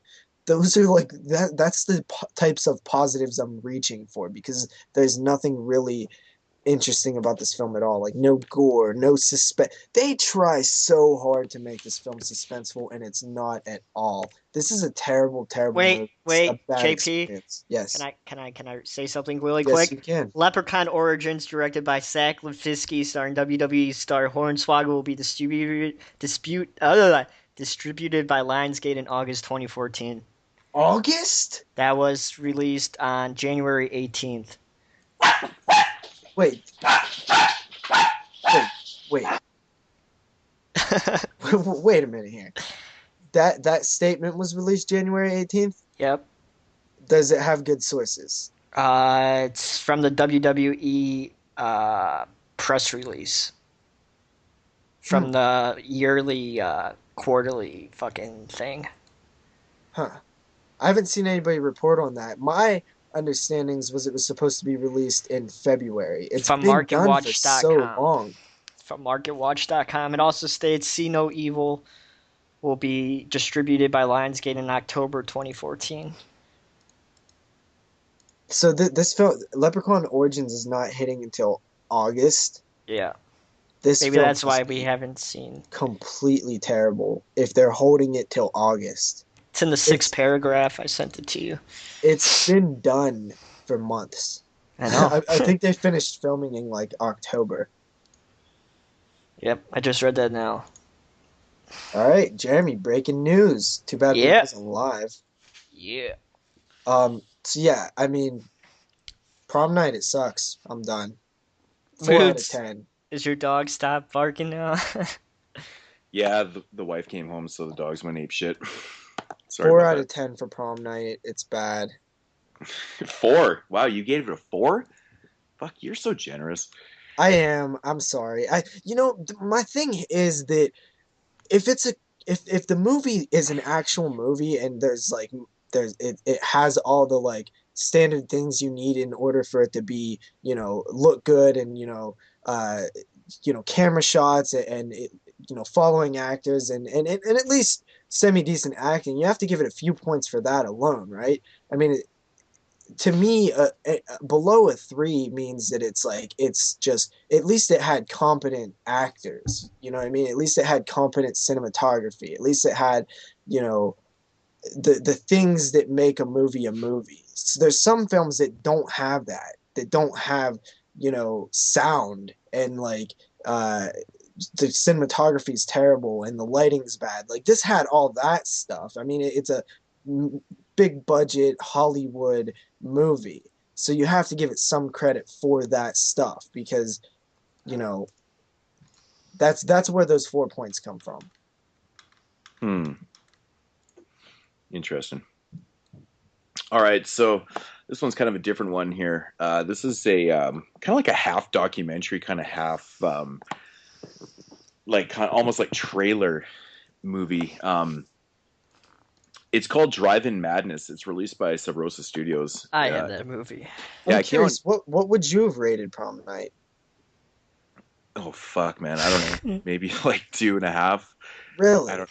I fucking see. To me, a 2.5 is just so low. 2.5 to me is like one of those films you'd find in a multi-pack. But 5 to me is like, an average film. 4 just seems like it's just below average. Yeah, which Prom Night is pretty much like below that average film. Like, it's bad. It's a bad movie. It's not completely terribly like unwatchable, which I think like 1 to 3 is like almost to getting to that point of like, 3 is like getting to that point of where it's like there's absolutely nothing besides I don't know. I guess my ratings are just a little bit different. Mm-hmm. Okay, yeah, so Drive-In Madness from 1987. It's more of a, like I said, it's kind of like a half documentary, half kind of, clip. Well, I guess like almost like trailers and stuff mixed into it. But it was very entertaining. I didn't really know what to expect from it. But it has interviews and stuff with like George Romero, Tom Savini, Leona Quigley, Sam Sherman, John Russo, and etc. Very cool stuff, though. Like, it was very interesting. They were just talking about, basically kind of reminiscing of their dead films and things like that. And they were basically talking about like, drive-in films and, trailers and, just the making of these films and their experiences with, going to drive-ins and stuff. It was actually really fun to watch. I would highly recommend this, just put it on if you're having a couple drinks or whatever. It was very cool though. But I found it was interesting. It was from 1987. So everyone looks really young and kind of, I guess the interviews were, it's funny to just hear them talk about the films back in those days, and I had a lot of fun with this, man. I would actually highly recommend this. Have you watched this, Jeremy? No, but I have it. Yeah, I would definitely recommend this if you guys like, documentary style films. But it has some really cool trailers of films that I'd never seen trailers for. It was actually kind of funny because I just picked up Dracula vs. Frankenstein, the Troma release, and they actually had a trailer for it on here. I'd never seen a trailer for it. You should get Shock Festival. Yeah, I mean, okay. But it's really good. So, and they talk about these type of films that are, they're specifically made for the drive-ins and shit like that. And it is very cool, man. Very cool trailers and shit. And obviously there's a bunch of trailers in here that you guys have obviously seen the films too. Yeah. But it was just very interesting hearing the interviews. I'd never actually seen these interviews before. So maybe they've been used later on in other documentaries. I don't know. But like I said, this came out in 87, so it was relatively new. And it's funny how they're talking about, there's interviews and they're talking about how like VHS is totally taken over and all the drive-ins are dying out and stuff. And I'm like, holy fuck, there's like 50 left in North America as of now. They're like, yeah, there's only about 1,500 or 2,000 left in all of America. I'm like, holy fuck. Yeah, it's so I know, interesting man. when you watch this. My drive-in right now is struggling to survive, man. It's sad. Yeah. Facebook, it's blowing up. Like they actually just started selling posters, and they had this really cool Nightmare on Elm Street Part 4 like standee standee thing, and they got a couple like posters from Elm Street 2 and stuff that they're auctioning off, and they're selling for like $80 and shit, which is like nothing. They're probably worth a lot more than that, but yeah, crazy. But I think JP, I think you'd have a lot of fun with this. Same with you, Jeremy. Check it out if you have it. Drive-In Massacre, right? No, it's called Drive-In Madness. Madness, not Massacre. Yeah. Drive-In Massacre. But I always find that the drive-in, talking about drive-ins and stuff is so fascinating because it really is like done. I actually am fortunate enough to still have one in my city, but we don't get films like this there. It's more mainstream type bullshit. Fucking. It's too bad we didn't live in those times of the drive-in era. Would have been super cool. They even go into as much as talking about like how awesome the food was and shit, It's pretty fucking cool. But I just love how they structured this documentary because it's like they'll have like a quick little interview with like it'll be George Romero and Tom Savini sitting next to each other talking about shit, and then they'll mention the movie, and then also they'll kick into the full trailer of like a movie. It's fucking cool, man. I had a lot of fun with this. pretty cheap release. Like cool. I got this thing $5 brand new, so it's $2.60 brand new on eBay. Yeah, it's dirt fucking cheap. So, but yeah, I don't know. It's hard to rate something like this, but it's really fun. 7.5, I guess. I highly recommend it. It was fun. So I like things like this. Yeah. I mean, ratings are hard on like documentaries and shit like that. I never know, like you have to kind of compare it to, like, the way I do it is I take Elm Street Legacy, which is a 10 to me in the world of like documentaries and style films like that. So I kind of say where would I rank it to that? Yeah, I mean, I never actually really thought. Yeah, I mean, I guess that kind of works. I mean, I never. Same. That's such an interesting way of doing things because I mean, I have a lot of tens in my mind too, but when I'm rating a film, I don't try to make say Dawn of the Dead for me is like a 10 out of 10, and if I'm looking at a movie like Jug Face, I'm not going, well, how is it comparable to that? I don't. It's just and I agree. I don't do it with those either, but I'm just saying in the world of documentaries and those style films, because I don't know how to rate them any other way. Oh yeah. Like you're setting a precedent, right? So this is a 10, and it's okay. Yeah. If I'm talking about like a film like Killjoy, I'm not saying, well, where would I put this with Halloween? I'll probably say like, where would I put it with obviously I'm gonna compare it to the more like full moony style films and rate it kind of that way. Just like Prom Night, it's a 4 to me because it's still like a well structured film in terms of average structure. There's not any like glaring problems in like sound and film wise, so you have to give it a bit of credit there. It's still a movie that isn't like hard to sit through. It's just kind of a bad movie. It's below average. It's but it's not something like Secrets of a Clown or Beneath the Mississippi, which is you're gonna say Beneath the Mississippi. Like Beneath the Mississippi is like, it actually is bad because one, it's bad in all aspects. Like the sound literally cuts out in the film. You can't hear things. Like that's a 1 to me. Nothing that's a film that's actually well filmed or even like stuff like shot on video stuff wouldn't even be a 1. Like that like, because at least it's a story and you could hear stuff. Like you have to be able to hear stuff, right? Mm-hmm. Yeah, I mean, there's so many different type of factors when kind of giving a rating for a film, but yeah, documentaries is kind of an interesting one because like you're not going to say. I want to check out that Dark Sky Moons one I sent you, Dark Sky Films one I sent you, Moodz, last week. Which one's that? What was it called? It was about like Italian horror or something. Oh yeah. Yeah, I mean, I've actually been discovering quite a few documentaries I've never seen before, and I'm compiling quite the fucking list of ones I don't even know, and I'm surprised. I finally got Psycho Legacy, which I'm super excited about. Yeah, I'm really big. I really like documentaries. It's called Machete Maidens. Yeah. Oh yeah, I've heard of that. Yeah. So, Jeremy, you're like, all you have left is your pick of the week. Indeed. Okay, I have one more film than my pick of the week. My third film is called Nine Dead from the year 2010. This is a film that I've seen before. It's right up my alley with the people locked in one location type thing. Basically, 9 people wake up in a room chained to a pipe, and a guy walks in with a mask, and he's like, "You have 10 minutes.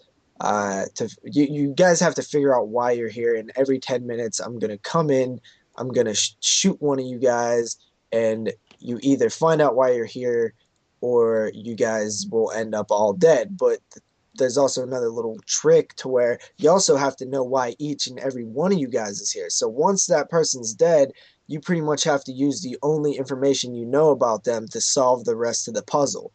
It's very Saw inspired, but I think it stands on its own feet too. it's really fun just kind of figuring out what's happening and getting the little pieces of information. And by the end of it, of course, you figure out how they're all connected and who met who where and why they're all there. I will say that it is like a bit of a letdown. But there's also a shocking part too, and you feel like some of the reasons why the people are there. Some reasons are like, yeah, that guy should definitely be there. Others are like, well, he kind of really didn't do much. So there are a little bit. The story could have been a little bit tighter, but overall, if you like these kind of films, you'll like this one. If you like the films that are, kind of riddly and kind of all in one location, and they're using dialogue and stuff to carry it through, this is a film for you. I also will say that the characters are a bit cliche. Like you have the tough black guy, and you have the nerdy white guy, and you have the pervert gay guy, and the preacher, and they're kind of no mentally challenged person. No mentally challenged person, Huh, but you that's do weird.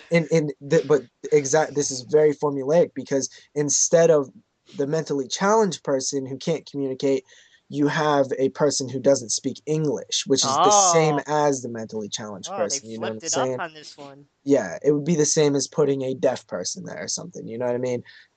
So you have the cop and you have it's very the core characters are there, which I kind of wish they would.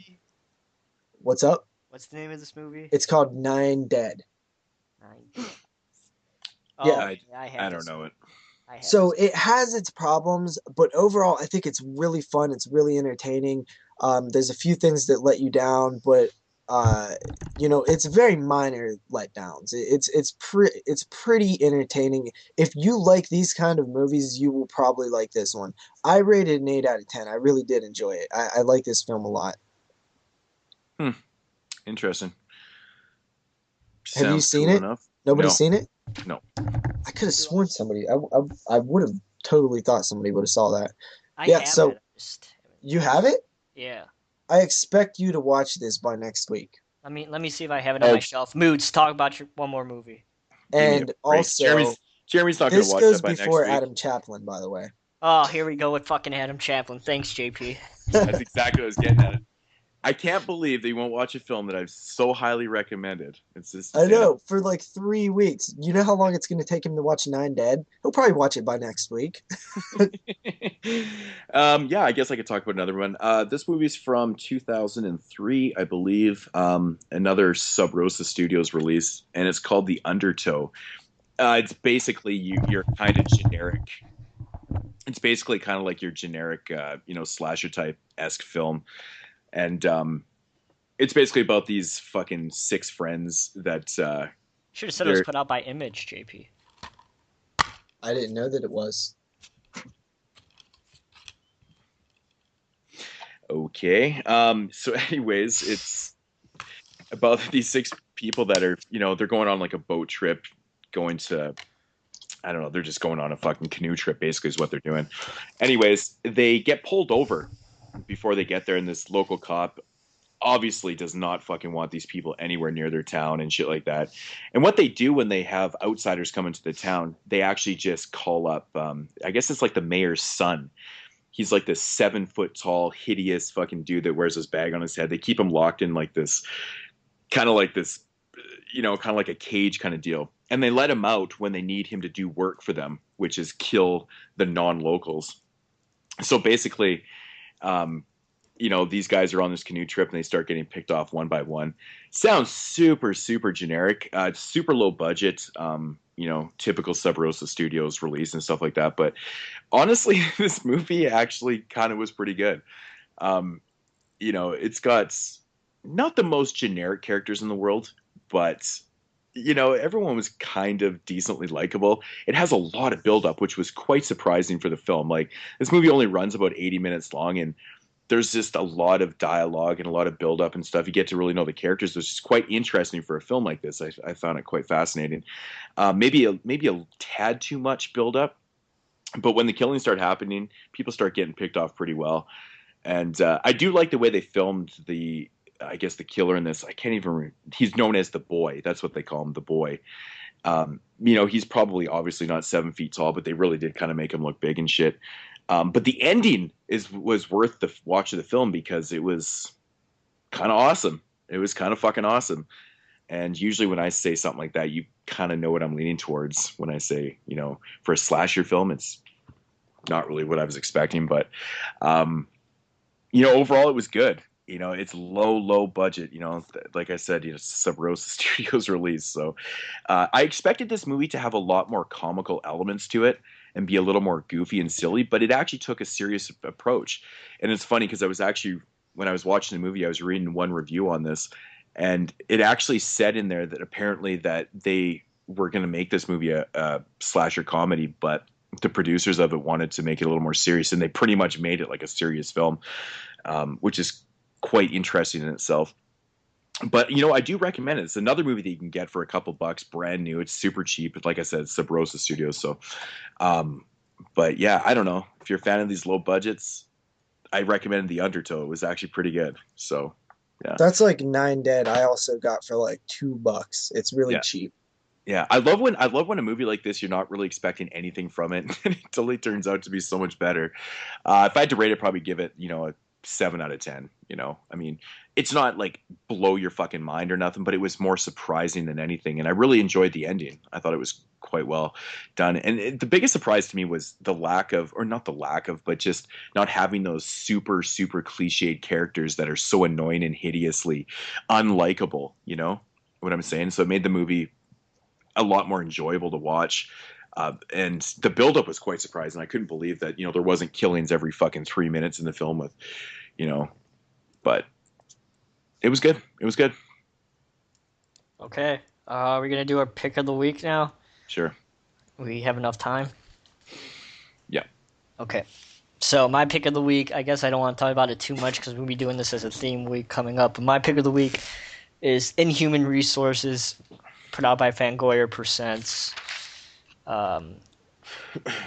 This is you would like this movie, JP. All takes place in one setting. Basically, it's about this girl. I like how I've became like I didn't even realize how much I like these films, but I guess I really, really do like these type of films.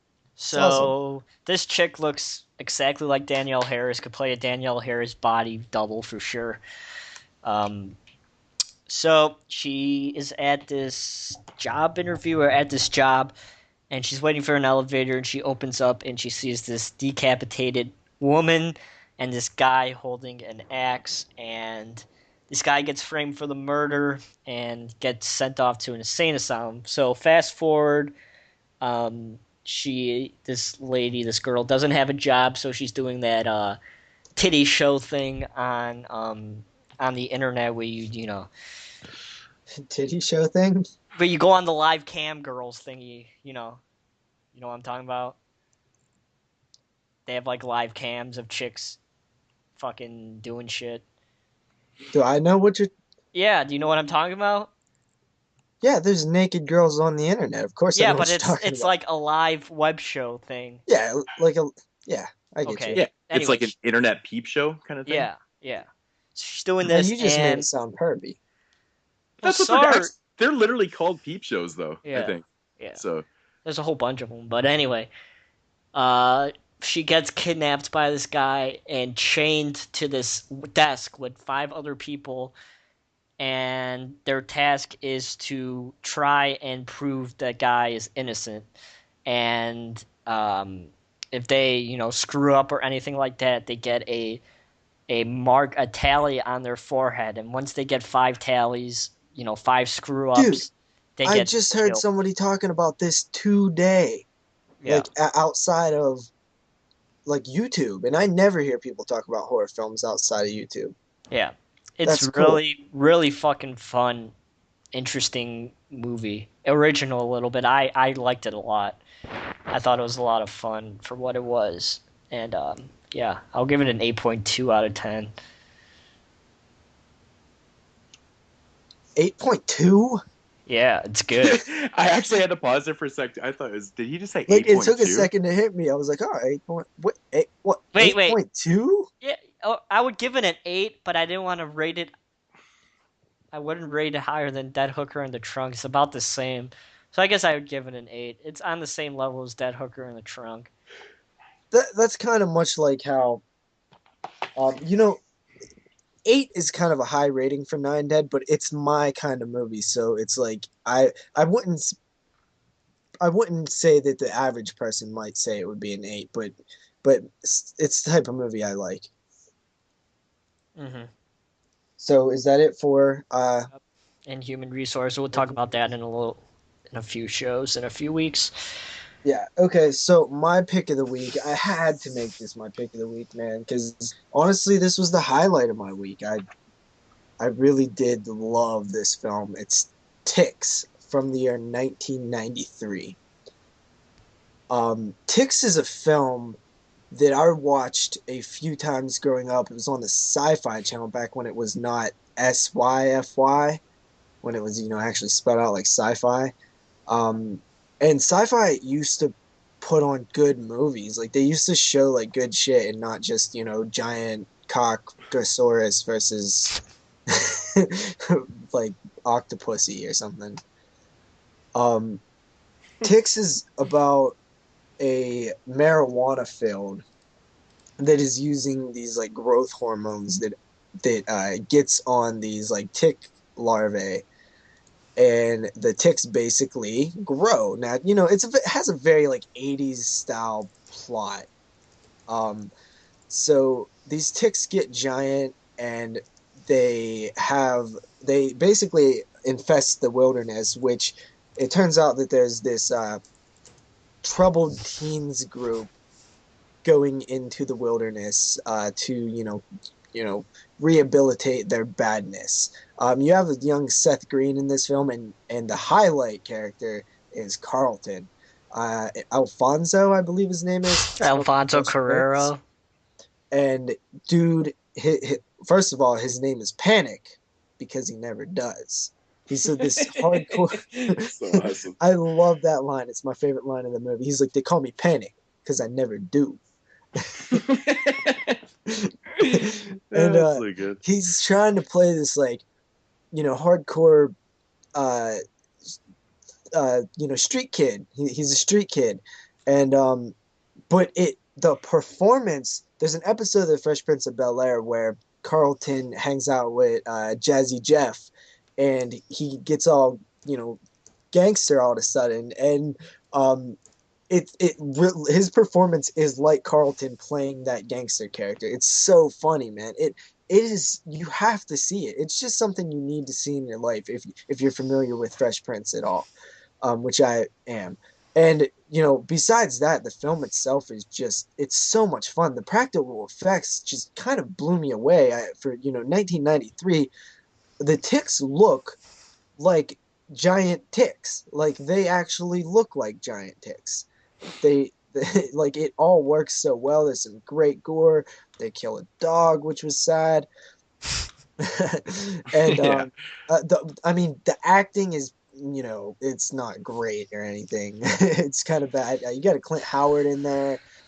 It's just a blast, dude. It really is so much fun. All of Films put this out, which their discs are overpriced, but it looks great on Blu-ray. And I actually would go out and I would say that this film is worth a full price buy on this release. And I don't say that often. Moodz. Yeah, it's a good movie, man. It's so enjoyable. I know exactly what you mean about the mutated ticks. That they look good. They look good, and it really adds a nice element to it. It's got a fucking total '90s feel, though, doesn't it? It does, man. You could just Seth Green. That's all. You take one look at Seth Green. Well, it's even having Carlton in the movie. You're just like, it's so fucking '90s, man. I don't know. Yeah. It's just so iconic. Who would have thought that Carlton is a harder name than his real name? Alfonso? Yeah. See, where they like that yellow shirt playing pool in one scene? I can't remember. I think I've seen this movie before. But no, I mean seriously, the ticks look like when they make them run, dude. Like the ticks move a lot and they look real. It's fun. Yeah, it's a good movie, man. Really fun. I'm glad that Olive picked that up and released that. Yeah, I've been waiting on it for years. I always wanted a DVD release of that. Yep. So yeah, Cool. Check out Ticks. It's definitely worth it. All of Films is so overpriced though. I can barely justify picking this one up. Yeah, they're a little overpriced. I will. Considering there's only a Not lie. commentary and that's it for special features. That's one thing that they definitely lack in is their special features is crazy, man. I just don't know where they get off charging what they are for basically just the film. But Yeah. it is what it is.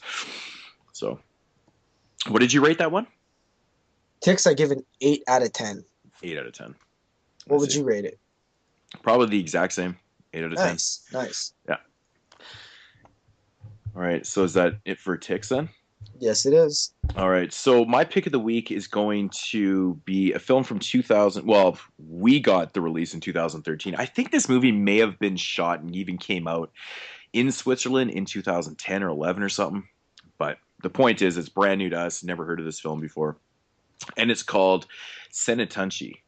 I think that's how you pronounce it. Senatunchi. Is this Japanese? No, this is Is that the one with the white cover or whatever?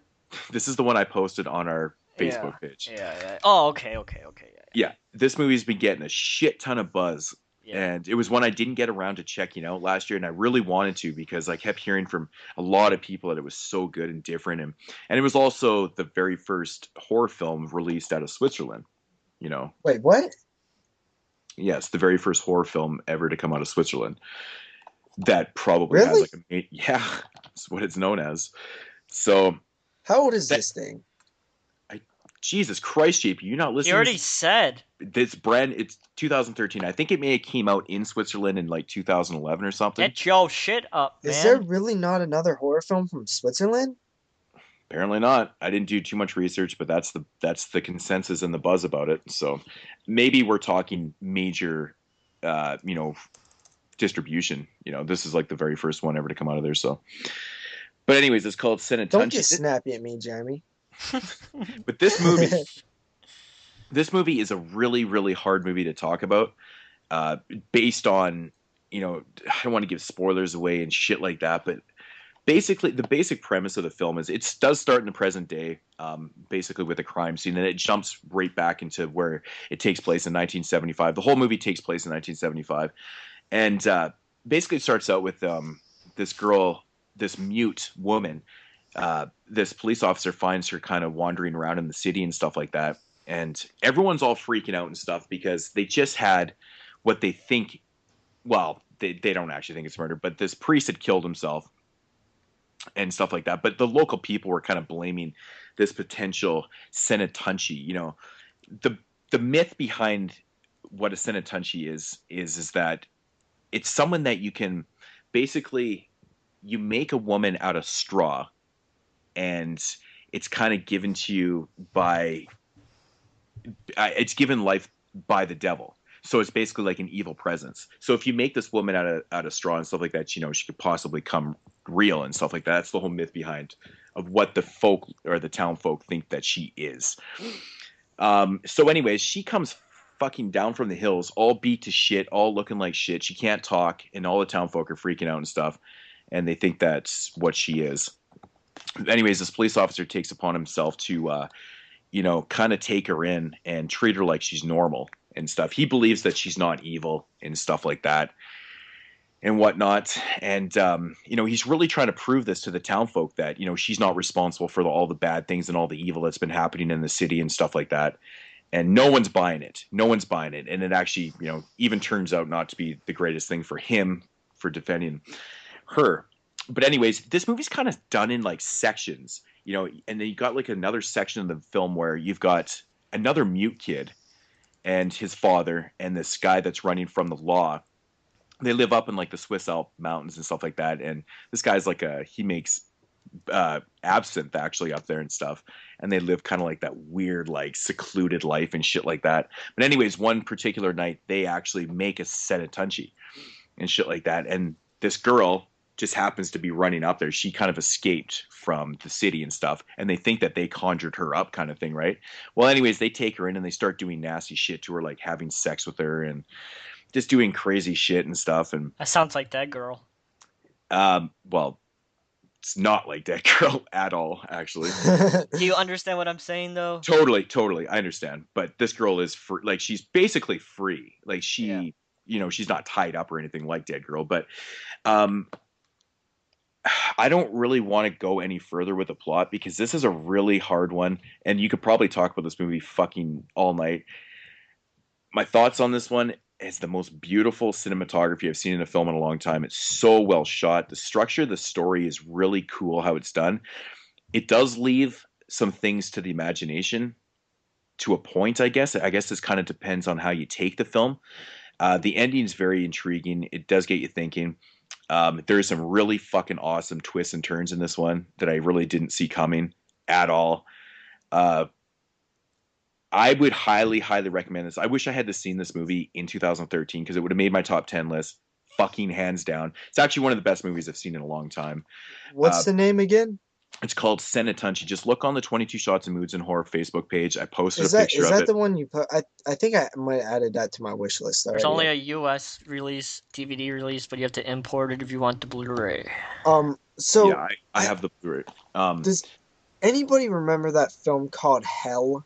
It was from like 2012 or something. Hell? Is that the post-apocalyptic? The one with the guy with wasn't that a film from Switzerland?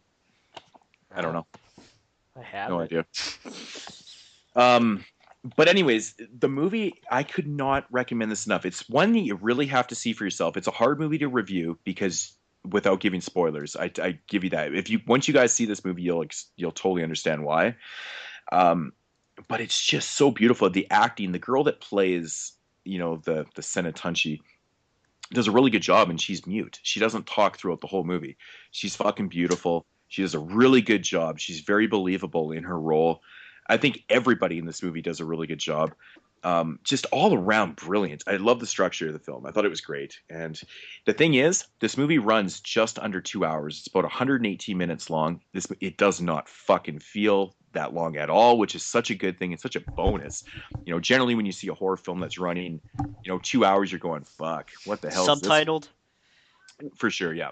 Man, you're giving this thing a lot of praise. Absolutely fucking loved it. I watched this one night after work I popped in at 2 a.m. and I was like, it's subtitled. I hope my eyes don't start burning. I'd fall asleep. Dude, this thing made me more. I was like sitting, I wasn't even sitting back in my couch. I gotta see it. I was on the edge of my seat watching this movie, realizing I hadn't even looked at the time or checked the time. And I was like, fuck, this movie's like, I knew going in it was 2 hours. You ever notice that's how you know you're watching like a great movie is when you don't even look at the time? Yeah. And which edition do you have? Do you have the Canadian, the Germany DVD Blu-ray release, or you have the DVD digital copy one? I have the Blu-ray DVD digital copy.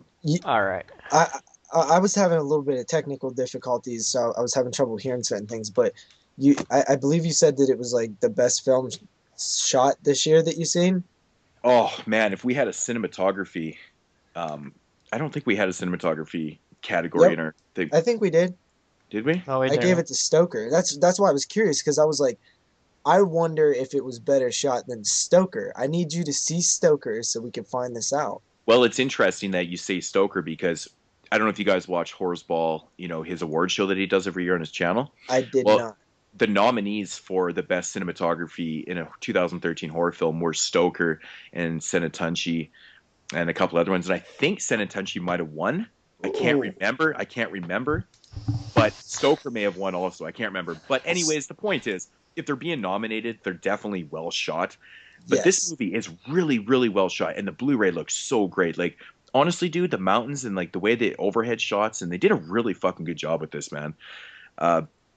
I can't praise it enough. I honestly don't want to overhype the film, but the thing is, though, it's just really worth watching. It's really worth picking up. You got to see this for yourself.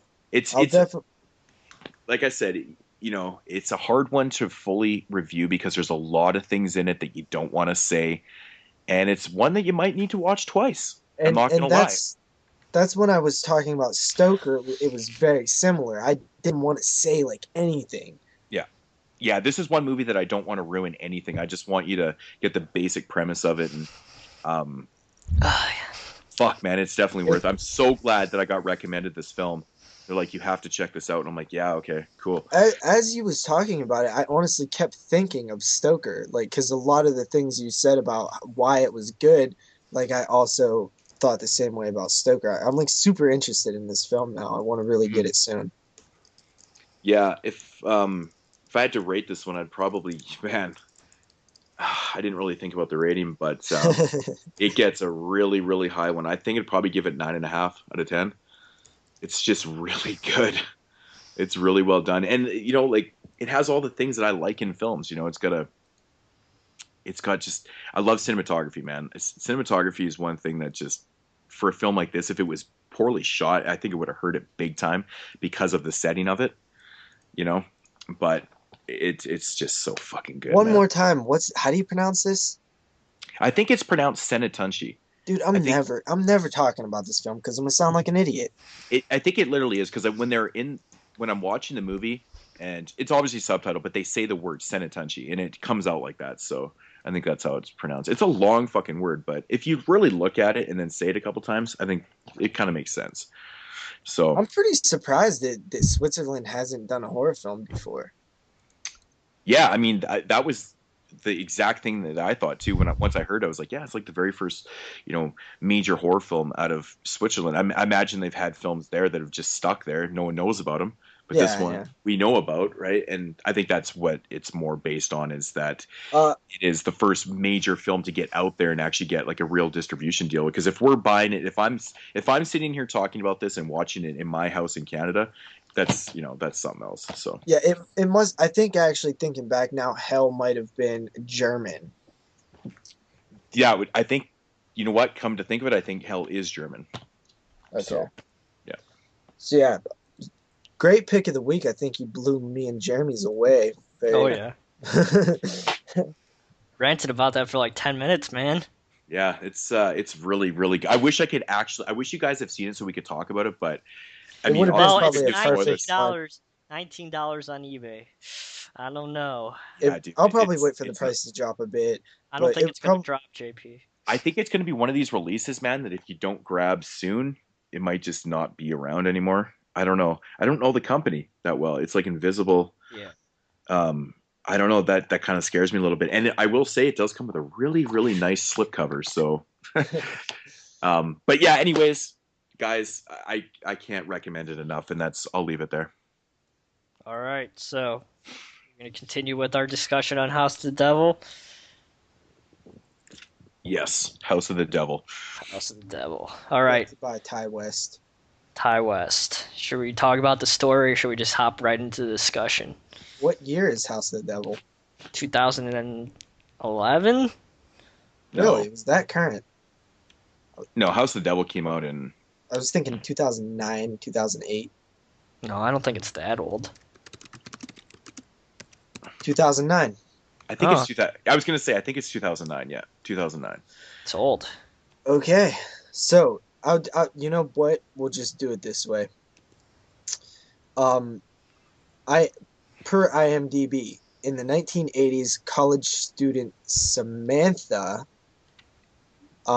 Hughes takes a strange babysitting job that coincides with a full lunar eclipse. She slowly realizes her clients harbor a terrifying secret. They plan to use her in a satanic ritual. Oh, so good. Yeah. The story to this movie is very, very simple. So good, though. Very simple. I don't know. What are your guys' thoughts on this movie? I could say I've taken my mom loves fucking horror movies too, and that ending of this movie was fucking creeped the hell out of her, which doesn't happen often. The ending of this movie is pretty fucking creepy. I've always had problems with the very end. Not like the very end, but like when they're starting to sacrifice her and stuff. Yeah. I can see that. Like, honestly, my honest thoughts, like, I really enjoy that part, but I don't understand her choice in the cemetery. Mm-hmm. I don't understand, and I've never been able to understand why she makes that choice when she has the power not to make that choice. If you get what I'm saying. Mm-hmm. I mean, if anyone out there is listening to this and haven't seen the movie, I don't want to like completely fucking ruin it. Yeah, that's the thing about certain, like, I really don't like spoiling movies unless we're doing like a franchise show or something. If you're looking for a bloody, gory movie, this one isn't for you. There's one I'm not spoiling. There's one kill in the entire movie. So if It's you're a looking, damn good kill, though. yeah, it's a damn good kill. It's up there with Maniac's head explosion. I wouldn't go that far, but do you guys remember it's good. when you first watched that? Was that not really shocking though? Like it kind of threw me off. Right, I was like, wow, Yeah, that's just holy fuck. Like, wow, I really Okay, like the way that was done. so I guess that brings up a good point for me, actually. So, House of the Devil. I actually did see a bit of this a couple years ago. I never finished it. I got to the point right where she was like wandering around the house pretty much. So not too far into it. First of all, we got to say this is a slow burn. It's definitely a slow burn. oh yeah. Um which I don't I think you, like. I I don't think like you that can get about any this slower movie. than this. Huh? I rewatched it again last night. I hadn't watched it in a couple years, and yeah, this movie really is the the definition of slow burn. It really is. It's so slow, and I can understand people's opinions when they say they don't like the movie. I mean, it's totally respectable because if you need more of more things going on and more action, maybe more kills, more whatever. But yeah, I can totally see where people are coming from with the slow burn because this one is fucking slow for a Okay, 95-minute movie. Yeah. so this film, I didn't really know anything about it. Honestly, I've actually avoided any talk of this film, telling what it's really about forever. This I went into it pretty much not knowing. So right away, I loved the setting. I loved how it was trying to be a throwback, with the Walkman and shit. That's just cool to me. I like that stuff. Um, That actually, I love the fucking music in the beginning of the film. yeah, Isn't and it I love the so incorporation authentic? of the Walkman as she's doing things. It like how the music's playing, like you're listening to it with her. It got me thinking actually watching her with the Walkman. Remember when she's sitting on the steps there, I think of the school or whatever, Yeah. and she gets up and she drops it? That looks so authentic. I don't know if she was meant to do that in the script or anything. Oh, like it was like just one of those magic that like it could have been one of those just magic things where it's like, you know what? You just kind of fucked up the scene, but I Well, like because it. she was holding it and she stands up and she drops it and it shuffles down the steps and she kind of picks it up and then walks on. And I think the way it looks, I don't think that was intended to happen, but they kept it in there because it looks so authentic. It's just so real. So I think that's actually really cool. Just one thing I picked out in the film last night. And I was like, I don't think that was supposed to happen, but Okay, so back to what I was like kind of saying about the film. Okay, so I really like the everything up into the point where it's like a satanic cult type thing. I honestly don't. It kind of like I was digging the film as I almost wanted it to be like a slasher or something. I don't know. It just seemed to have that vibe, and then it And just it didn't have enough characters to be a slasher. I mean that is a good I that is a mean, good point. But I understand where you're coming from, JP, because the atmosphere that's created by Ty West, it would be actually a really good atmosphere for a slasher. But unfortunately, yeah. there's no I mean, characters in this movie to but the slash thing up though. is, like, I wasn't expecting it to be like a slasher, like a Friday the 13th. I was expecting it to be more like in the lines of like something like that segment in Body Bags where it's kind of the killer and the girl, and they're like there's going and maybe more people are introduced as she's like running and escaping and stuff like that. I wasn't expecting like a high body count slasher. I was expecting like just like these one maybe like 3 or 4 kills total, like maybe the family who had the house like to be killed off like somewhere long. I was expecting it to be like a chase thing more. And honestly, I liked everything up until I honestly gotta say I didn't really care for the satanic cult thingy thing, which I normally love cult stuff. Yeah, I mean, I honestly never had a problem with it because it does kind of make sense. I like how they tied in with the lunar eclipse and Mhm. that they were at the spot where it was the most noticeable and the most visually the best in the world. So it kind of made sense that they threw in this angle with the satanic cult or with I mean, the sacrificial elements to the film. I think it really does work, but I mean, I that's just my thoughts. I agree that it's more like like all that was done well enough, but I did, it almost just felt like I wanted it to be something else. Like it's not, I'm not saying that that was like a bad choice or that it was, done bad. Mm-hmm. Oh yeah, It's just I didn't want it to be that. I completely understand what you're saying. Yeah, yeah. Because the way the film's set up, I was expecting and wanting something else, and that's just personal preference right there. It's not really a criticism of the film. So this is the first time you've watched the movie straight through? Yes. Oh wow, okay. You wouldn't like Innkeepers then? Innkeepers is very kind of similar in structure. Mm-hmm.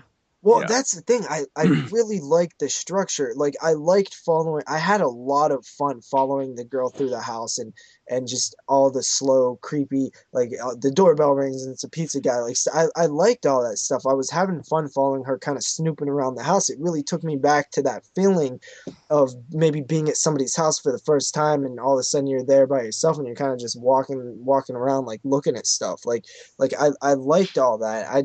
I don't know. I just was expecting and wanting something different. Yeah, actually, speaking of that scene with the fucking pizza, it always bugged me. Every time I've watched this movie, it always bugs me every time. When she throws the money at the pizza delivery guy, who gets obviously revealed after. Are you still about to say that the way she holds the box? Fucking right. Every time that annoys the shit out of me. Dude, I swear to God, I was like, oh, the pizza's fucked. You just fucked the pizza up. Even if your mind is like somewhere else, man, you have to save your pie, man. You can't be doing that shit. It's gonna fucking slide down. You're gonna be holding this fucking pizza, and it's all gonna be in the top. It's just gonna be one ball of pizza now. Fuck that. And it's gonna like crumple down like a accordion. It's gonna be gross. It's funny. Dude, I swear to God, I knew you was gonna say that because I was like I thought the same thing when I watched it. I was like, oh.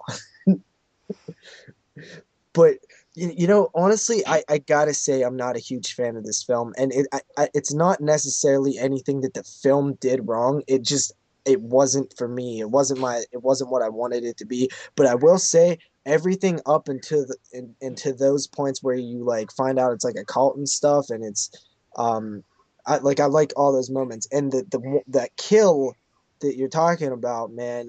I thought that's what set it up. I was like, this is gonna be awesome, and like because I thought that kill was done so perfect because it's at a weird time. The kill happens when like it's not like you're not expecting it to happen. It's just it's at a I don't know the exact words that I'm looking for, but it's kind of like a off-paced kill or something. You know what I mean? It almost seems like it's out of the blue, but there's a lot of elements to this film. I like the way Ty West shot it. Shooting it on film. It has that real natural film grain to it. That throwback feel. The clothes and stuff are very authentic. Her pants just make me laugh. It's so funny. Title sequence, man. The title sequence. Yeah, the title sequence. There's a lot of good things, and the more I watch I don't mind. The movie overall, I used to like a lot more, but the very end of the film pisses me off because it doesn't make sense. Her decision doesn't even make sense because everybody in that situation, she has no. God, I want to know how I'm really pushing the fucking boundaries here, spoiling the shit out of this, but it doesn't make sense because if anybody's in that position, you're not going to react like that. I mean, she had no reason to do what she did because otherwise she could have walked out of there. I want to know how she lived from that. Yeah, and that's the thing, and I just don't understand that decision in the writing to put that into the script. I think it kind of ruins the overall feel of the film as a whole because it doesn't. Did Ty West write this? I actually 100% don't even know, but I'm gonna say that maybe he does. Yeah, he does write it. Yeah, he definitely writes the movie, and I think that was a really, really poor decision on his part. It really doesn't work at all. It doesn't work. It doesn't work, and I'm really kind of like I said, I'm pushing the boundaries of spoiling the shit out of this, but. I mean, does it almost ruin it? It does. And I remember the first time I watched this movie, I was like, wow. And then all of a sudden, what? You fucking serious? Because an ending of a movie can ruin almost the whole experience. It does. And the thing is, because I found myself I remember watching this movie when it first came out, and thinking about the movie after, which is a kind of a good thing, but I kept thinking about how the ending kind of fucked everything up for me. And that's very kind of poor. You don't want that reaction. You don't want to. Something you don't want to take away from that experience, right? Mm-hmm. And I kept questioning it, going, "Why? Like, I'm like, did I miss something?" And then the more times I've seen a movie, like I said, this is the first time I've watched it in a couple of years, so, but I have seen the movie 4 or 5 times, and every time it's the same fucking reaction with me. See, I think he shot it, and I think he shot it in the house really, really, really well. The way he shot it, I totally agree. Oh, yeah. The cinematography is great. He did a really good job in the movie, and I think the whole kind of experience is ruined by one poor decision in the screenplay. Mm-hmm. I don't understand the point of it at all. I mean, you could have ended. Go ahead. Yeah. Go ahead.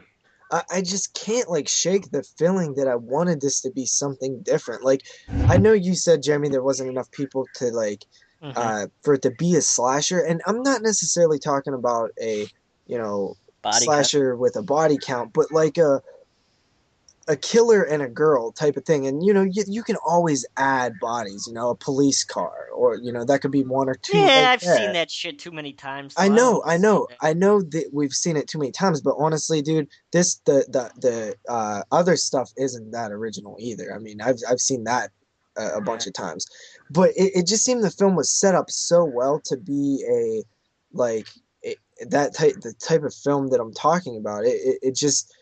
It had that feeling, and you can make it original by original ideas, but I like that the setup of it, of a more of a slasher.